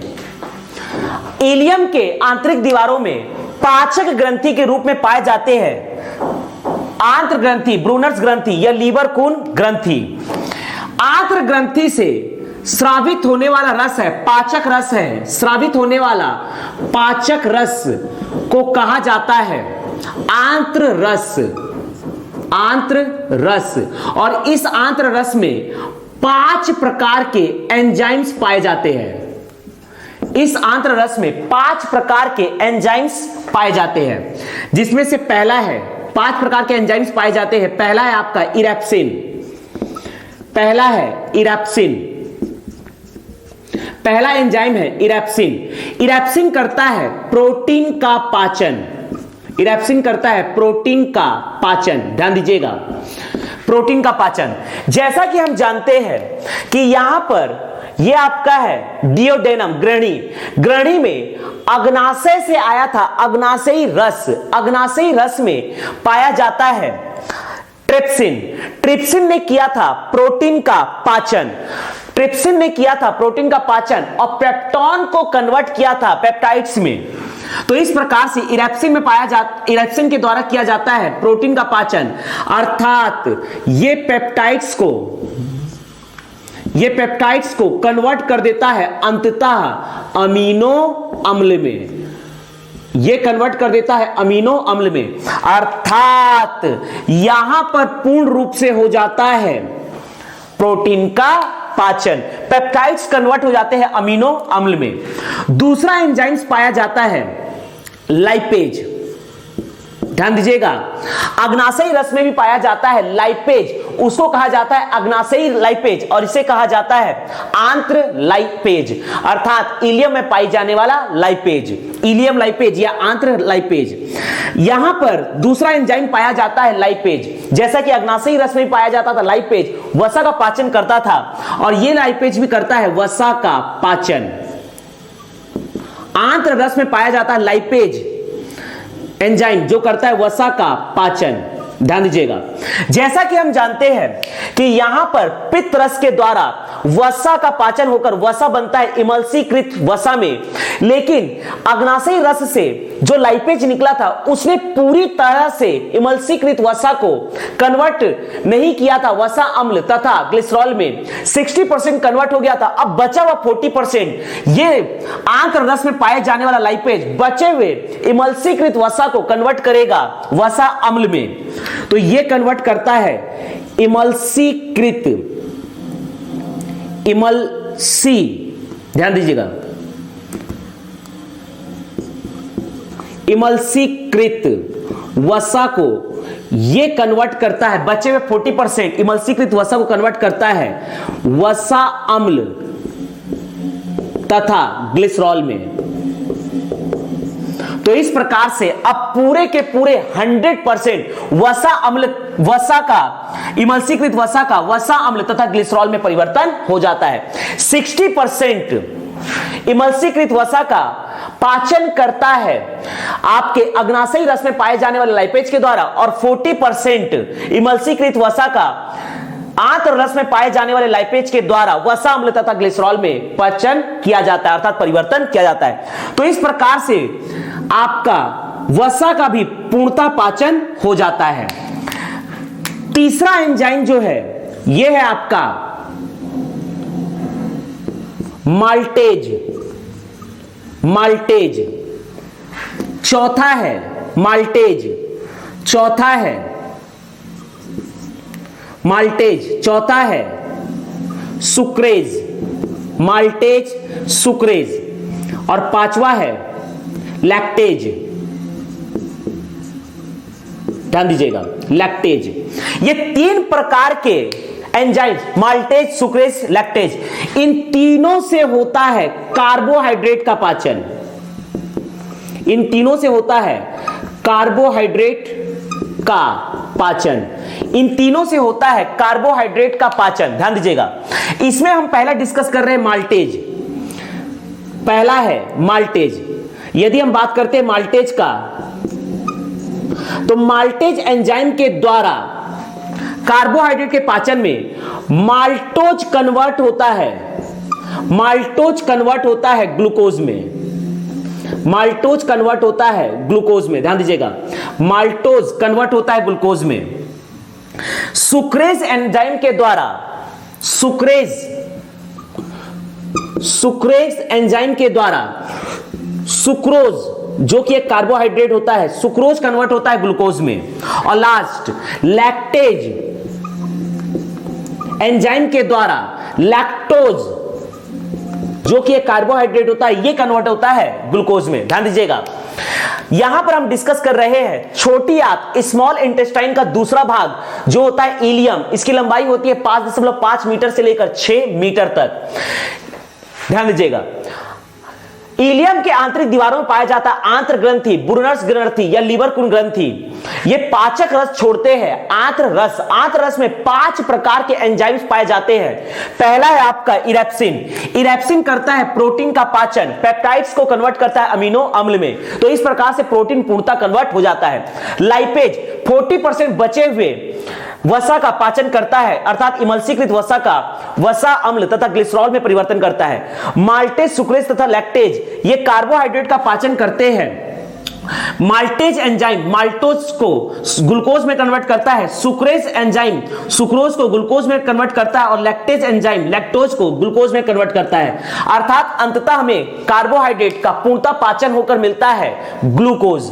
तो इस प्रकार से हम देख रहे हैं कि इलियम के द्वारा अंततः प्रोटीन, वसा तथा कार्बोहाइड्रेट का अंततः बचे हुए जितने भी पाचक, जितने भी बचे हुए अपचित भोज्य पदार्थ है उसका पूर्णतः पाचन हो जाता है। इसीलिए इलियम में पाए जाने वाले आंत्र रस को कहा जाता है पूर्णतः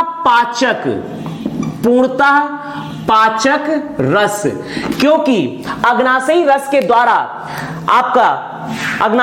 द्वारा वसा तथा कार्बोहाइड्रेट का 40% भाग पाचन नहीं हो पाया था, जो पूर्णतः पचता है इलियम के द्वारा। इलियम में पाए जाते हैं आंत्र ग्रंथि और आंत्र ग्रंथि में से निकलते हैं आंत्र रस। तो आंत्र रस में पाए जाने वाले इरेप्सिन, लाइपेज, माल्टेज, सुक्रेज तथा लैक्टेज के द्वारा पूर्णतः पाचन हो जाता है, इसलिए इसे कहा जाता है पूर्णतः पाचक रस। ध्यान दीजिएगा, यहां पर छोटी आंत की सबसे खास बात यह है कि यह पूर्णतः पाचन के साथ साथ पूर्णतः अवशोषण करता है। अर्थात छोटी आंत में पाचन के साथ साथ छोटी आंत में प्रोटीन, वसा, कार्बोहाइड्रेट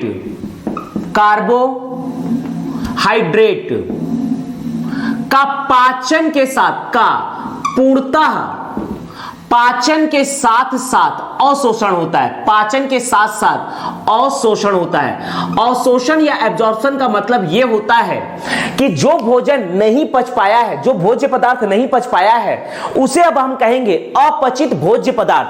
तो यहां पर छोटी आंत में जिन भोजन का पाचन नहीं हो पाया है उसे हम कहेंगे अपचित भोज्य पदार्थ, और जिन भोज्य पदार्थ अर्थात वसा, प्रोटीन तथा कार्बोहाइड्रेट का पाचन होकर कन्वर्ट हो चुका है प्रोटीन अंततः अमीनो अम्ल में, वसा अंततः वसा अम्ल तथा ग्लिसरॉल में, तथा आपका कार्बोहाइड्रेट अंततः कन्वर्ट होकर बन चुका है ग्लूकोज। तो इस प्रकार से सरल कार्बनिक भोज्य पदार्थ या पचित भोज्य पदार्थ हमें मिल चुके हैं अमीनो अम्ल, वसा अम्ल, ग्लिसरॉल तथा ग्लूकोज। अब ये छोटी आंत के छोटे छोटे छिद्र से जाकर ब्लड में मिलेगा, इसे कहेंगे हम अवशोषण। तो यहां पर पचित भोज्य पदार्थ को ब्लड में मिलाने की प्रक्रिया को हम कहते हैं अवशोषण, जो कि करता है छोटी आंत का इलियम भाग। छोटी आंत के इलियम में छोटे छोटे छिद्र होते हैं जो पचित भोजन को ब्लड में मिला देते हैं, जिसे हम डिटेल क्लास में समझेंगे। ध्यान दीजिएगा, इसके बाद अपचित भोजन ट्रैवल करके आता है बड़ी आंत में। बड़ी आंत का सबसे बड़े भाग को यहां से लेकर पूरा यहां तक कहलाता है कोलोन। ध्यान दीजिएगा, कोलोन। ध्यान दीजिएगा, छोटी आंत का इलियम तथा बड़ी आंत का कोलोन एक वॉल्व के द्वारा जुड़े होते हैं। ये एक वॉल्व के द्वारा जुड़े होते हैं, इसे कहा जाता है इलियोसिकल वॉल्व। ध्यान दीजिएगा,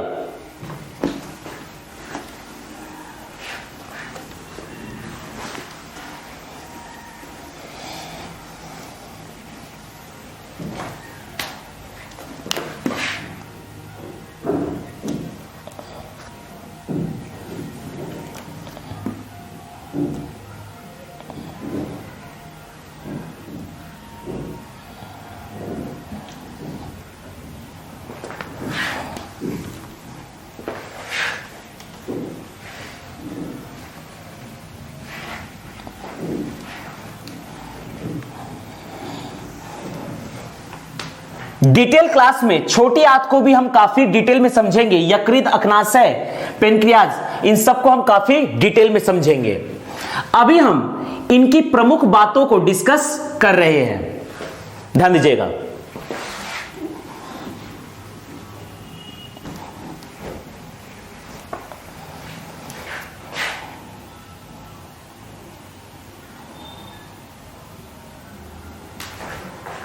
यहां पर हम इनकी प्रमुख बातों को डिस्कस कर रहे हैं।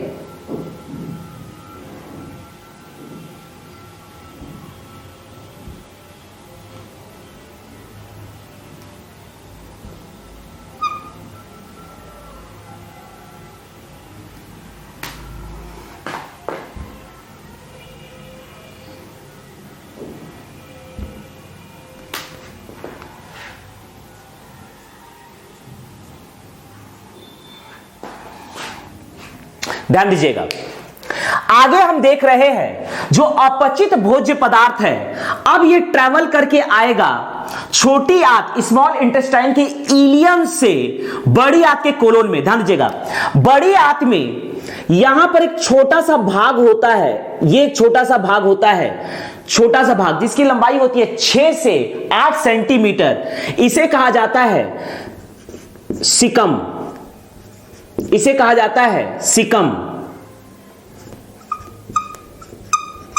इसकी लंबाई होती है 6 से 8 सेंटीमीटर। और सीकम से संबंधित होता है यह दूसरा भाग vermi form, vermi form appendix, vermi form appendix.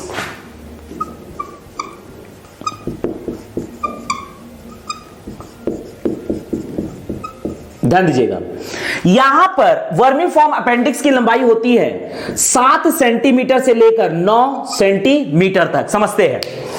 यहां पर बड़ी आंत में यह छोटा सा भाग होता है सीकम 6 से 8 सेंटीमीटर, और सीकम से जुड़ा हुआ होता है वर्मीफॉर्म अपेंडिक्स। वर्मीफॉर्म अपेंडिक्स की लंबाई होती है 7 से 9 सेंटीमीटर, काफी छोटा होता है, समझिएगा।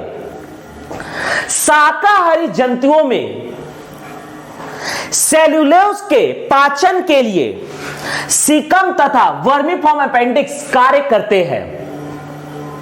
यह मनुष्य में भी पाया जाता है, लेकिन मनुष्य आधुनिक जीवन में एक शाकाहारी जंतु नहीं है, शाकाहारी प्राणी नहीं है, शाकाहारी जीव नहीं है। मनुष्य एक सर्वाहारी जीव है, प्राणी है। अर्थात आधुनिक जीवन में, आज के जीवन में सीकम तथा वर्मीफॉर्म अपेंडिक्स हमारे लिए एक अवशेषी अंग है, निष्क्रिय अंग है, जिसका मनुष्य के शरीर में कोई काम नहीं है। अर्थात ये दोनों के दोनों हैं अवशेषी अंग, ये दोनों के दोनों हैं अवशेषी या निष्क्रिय अंग, ये दोनों के दोनों हैं अवशेषी या निष्क्रिय अंग, जिसका मानव के शरीर में कोई काम नहीं है। इसके द्वारा किया जाता था, शाकाहारी जंतुओं में इसके द्वारा किया जाता है सेलुलोज का पाचन। शाकाहारी, पूर्णतः शाकाहारी जीवों में सीकम तथा वर्मीफॉर्म अपेंडिक्स के द्वारा किया जाता है सेलुलोज का पाचन, सेल्यूलोज का पाचन। लेकिन मनुष्य एक सर्वाहारी प्राणी है, अर्थात इसके मनुष्य के शरीर में सीकम तथा वर्मीफॉर्म अपेंडिक्स का कोई कार्य नहीं है। कई बार ये जो बड़ी आंत है, लार्ज इंटेस्टाइन है, इसका ये जो वर्मीफॉर्म अपेंडिक्स है ये बड़ा हो जाता है। तो बड़ा होने के कारण पेट के निचले हिस्से में दर्द होता है। इस बीमारी को कहा जाता है अपेंडिसाइटिस, अपेंडिसाइटिस। अर्थात वर्मीफॉर्म अपेंडिक्स में एक बीमारी होती है जिसे कहा जाता है अपेंडिसाइटिस, अपेंडिसाइटिस, इसे कहा जाता है अपेंडिसाइटिस। ये एक बीमारी है। कई बार ये वर्मीफॉर्म अपेंडिक्स अपने साइज अर्थात 7 से 9 सेंटीमीटर से ये काफी बड़ा हो जाता है, जिससे पेट के निचले भाग में दर्द होता है। इस बीमारी को कहा जाता है अपेंडिसाइटिस। इसके लिए अपेंडिसाइटिस की बीमारी से दूर होने के लिए वर्मीफॉर्म अपेंडिक्स को हमारे शरीर से काटकर बाहर कर दिया जाता है। अपचित भोजन छोटी आंत स्मॉल इंटेस्टाइन के इलियम से होकर आता है बड़ी आंत के कोलोन में। यहां से लेकर सीकम के बाद यहां से लेकर पूरा मलाशय के पहले तक यह कहलाता है बड़ी आंत का कोलोन। यह हम डिस्कस कर रहे हैं बड़ी आंत, यह है बड़ी आंत। बड़ी आंत की लंबाई होती है, बड़ी आंत, लार्ज इंटेस्टाइन, लार्ज इंटेस्टाइन, बड़ी आंत लार्ज इंटेस्टाइन की लंबाई होती है 1.5 मीटर और इसका मुख्य भाग होता है कोलोन। ध्यान दीजिएगा, ये आपका है बड़ी आंत। तो बड़ी आंत में ये है पहला सीकम, सीकम से जुड़ा रहता है वर्मीफॉर्म अपेंडिक्स और इसका अगला भाग है ये आपका कहलाता है कोलोन, इसे हम कहते हैं कोलोन। बड़ी आंत का अगला भाग है कोलोन। कोलोन की लंबाई भी बड़ी आंत का, चूंकि ये मुख्य भाग है तो अर्थात इसकी लंबाई भी होती है लगभग 1.5 मीटर, क्योंकि इसमें छोटा सा भाग है सीकम का और छोटा सा भाग है वर्मीफॉर्म अपेंडिक्स का। यहां पर 17 सेंटीमीटर के लगभग होता है, 15 से 17 सेंटीमीटर होता है। यह आपका 15 सेंटीमीटर से 17 सेंटीमीटर के लगभग होता है मलाशय, रेक्टम। ध्यान दीजिएगा, इसके अतिरिक्त पूरा भाग होता है कोलोन। कोलोन चूंकि, ध्यान दीजिएगा, कोलोन को तथा इलियम को एक वॉल्व के द्वारा जोड़ा जाता है। यहां पर इन दोनों के बीच में एक वॉल्व होता है, इसी वॉल्व से अपचित भोजन इलियम, छोटी आंत के इलियम से आता है बड़ी आंत के कोलोन में। लेकिन ये वॉल्व आपके अपचित भोजन को फिर से बड़ी आंत से छोटी आंत की ओर जाने नहीं देता, अर्थात ये एक ही दिशा में अपचित भोजन को जाने देता है। ध्यान दीजिएगा, इस वॉल्व को कहा जाता है इलियोसिकल, इसे कहा जाता है इलियोसिकल, इलियोसिकल, इस वॉल्व को कहा जाता है इलियोसिकल, इलियोसिकल। ध्यान दीजिएगा, यहां पर छोटी आंत का इलियम तथा बड़ी आंत का कोलोन संबंधित होता है एक वॉल्व से जिसे कहा जाता है इलियोसिकल। इलियोसिकल का मुख्य कार्य यह होता है कि अपचित भोजन को इलियम से जाने देता है कोलोन से, लेकिन कोलोन से वापस इलियम में आने से रोकता है, अर्थात ये वापस नहीं आ पाता अपचित भोजन। ध्यान दीजिएगा, तो इस प्रकार से अपचित भोजन आता है कोलोन में। कोलोन का ये जो वर्टिकल पोजीशन है इसे कहा जाता है एसेंडिंग कोलोन, इसे कहा जाता है एसेंडिंग कोलोन, इसे कहा जाता है एसेंडिंग कोलोन।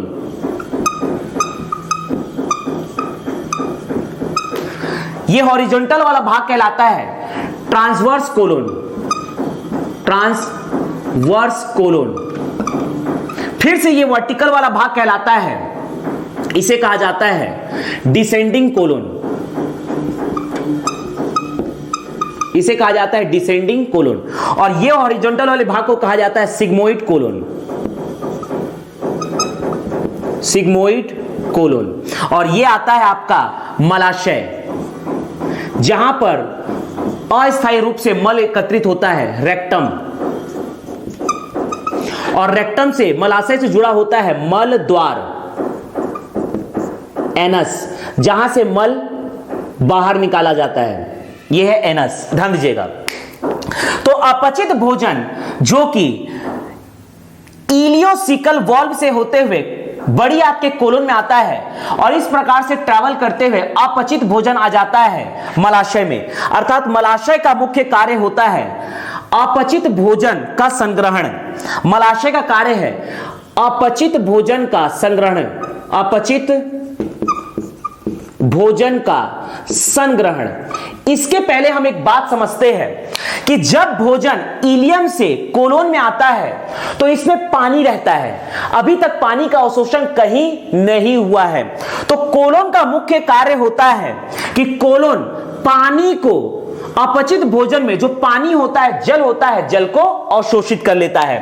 कोलोन का मुख्य कार्य है अपचित भोजन से, अपचित भोजन से जल का अवशोषण, पर्याप्त मात्रा में जल का अवशोषण। ध्यान दीजिएगा, यहां पर कोलोन का मुख्य कार्य होता है अपचित भोजन जो कि कोलोन में आ चुका है, बड़ी आंत लार्ज इंटेस्टाइन के कोलोन में आ चुका है, इससे जल का अवशोषण करता है। यह मुख्य कार्य है कोलोन का। लेकिन ध्यान रखिए, यदि मान लीजिए कि यह जो कोलोन है हमारे अपचित भोजन से अधिक मात्रा में जल का अवशोषण कर ले, यदि अधिक मात्रा में कोलोन यदि अधिक मात्रा में जल का अवशोषण कर ले, अधिक मात्रा में, अपचित भोजन से अधिक मात्रा में जल का अवशोषण अगर कर लेगा तो इस प्रकार से अपचित भोजन जो कि है मल, इस प्रकार से अपचित भोजन, अपचित भोज्य पदार्थ जो कि है मल, मल में पानी की मात्रा कम होगी, मल में जल की मात्रा कम होगी, अर्थात मल शुष्क होगा, मल सूखा होगा। और जब मल सूखा होगा तो यह एक बीमारी का रूप धारण करती है जिसे हम कहते हैं कब्ज, जिसे हम कहते हैं कब्ज या कॉन्स्टिपेशन, कॉन्स्टिपेशन। ध्यान दीजिएगा, यदि कोलोन अपचित भोजन से अधिक मात्रा में जल को अवशोषित कर लेता है तो जो हमारा अपचित भोजन मल होता है यह सूखा होता है, अर्थात इस बीमारी को कहा जाता है कब्ज या कॉन्स्टिपेशन। यदि मान लीजिए यह कोलोन में किसी भी प्रकार का विकार उत्पन्न हो जाए और कोलोन जल का अवशोषण करने में असमर्थ हो जाए, ध्यान दीजिएगा, कोलोन द्वारा, कोलोन यदि जल का अवशोषण ना कर पाए, यदि मान लीजिए ये कोलोन जो कि जल का, अपचित भोजन से जल का अवशोषण करता है, यदि इसमें किसी भी प्रकार का विकार उत्पन्न हो जाए और ये जल का अवशोषण ना कर पाए तो यहां पर जो हमारा मल होगा उसमें पानी की मात्रा काफी ज्यादा होगी और मलाशय में चूंकि जगह कम है तो यहां पर मलाशय में मल है, अपचित भोजन है, पानी की ज्यादा मात्रा है, इसीलिए हमें कई बार यहां पर मल का निष्कासन करना पड़ता है। इसे कहा जाता है, ध्यान दीजिएगा, इसे कहा जाता है डायरिया, इसे कहा जाता है डायरिया, अतिसार रोग, अतिसार रोग या डायरिया। ध्यान दीजिएगा,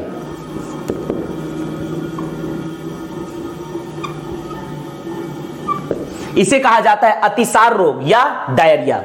तो इस प्रकार से यहां पर कोलोन बहुत मुख्य भूमिका निभाती है, अर्थात अपचित भोजन से जल का अवशोषण, यदि ज्यादा जल का अवशोषित कर लेगी तो हो जाएगा कब्ज, कॉन्स्टिपेशन। अगर जल की मात्रा अगर अवशोषित ना कर पाए तो इस केस में होता है अतिसार रोग या डायरिया। अब यहां पर हम आगे बढ़ते हैं और यहां से ये अपचित भोजन से जल अवशोषित हो चुका है और नियमित मात्रा में इसमें जल है, ये आकर मलाशय रेक्टम में स्टोर होता है और समय समय पर एनस से मल का निष्कासन होता है, अर्थात मल का निष्कासन होता है मल द्वार से। अपचित भोजन का निष्कासन, अपचित भोज्य पदार्थ का निष्कासन, अपचित भोज्य पदार्थ का निष्कासन, या हम कह सकते हैं मल का निष्कासन। अपचित भोज्य पदार्थ का ही अर्थ है मल, और इस मल का रंग होता है पीला। पीला होने का कारण है क्योंकि इसमें पाया जाता है पित्तवर्णक बिलीरुबिन, पित्तवर्णक या बिलीरुबिन के कारण, पित्त रस में मिला रहता है बिलीरुबिन, उसके कारण मल का रंग पीला होता है। तो ये हमने पाचन की प्रक्रिया को एक शॉर्ट प्रोसेस में समझा। अब हम पाचन की प्रक्रिया को स्टेप बाय स्टेप काफी डिटेल में डिस्कस करेंगे।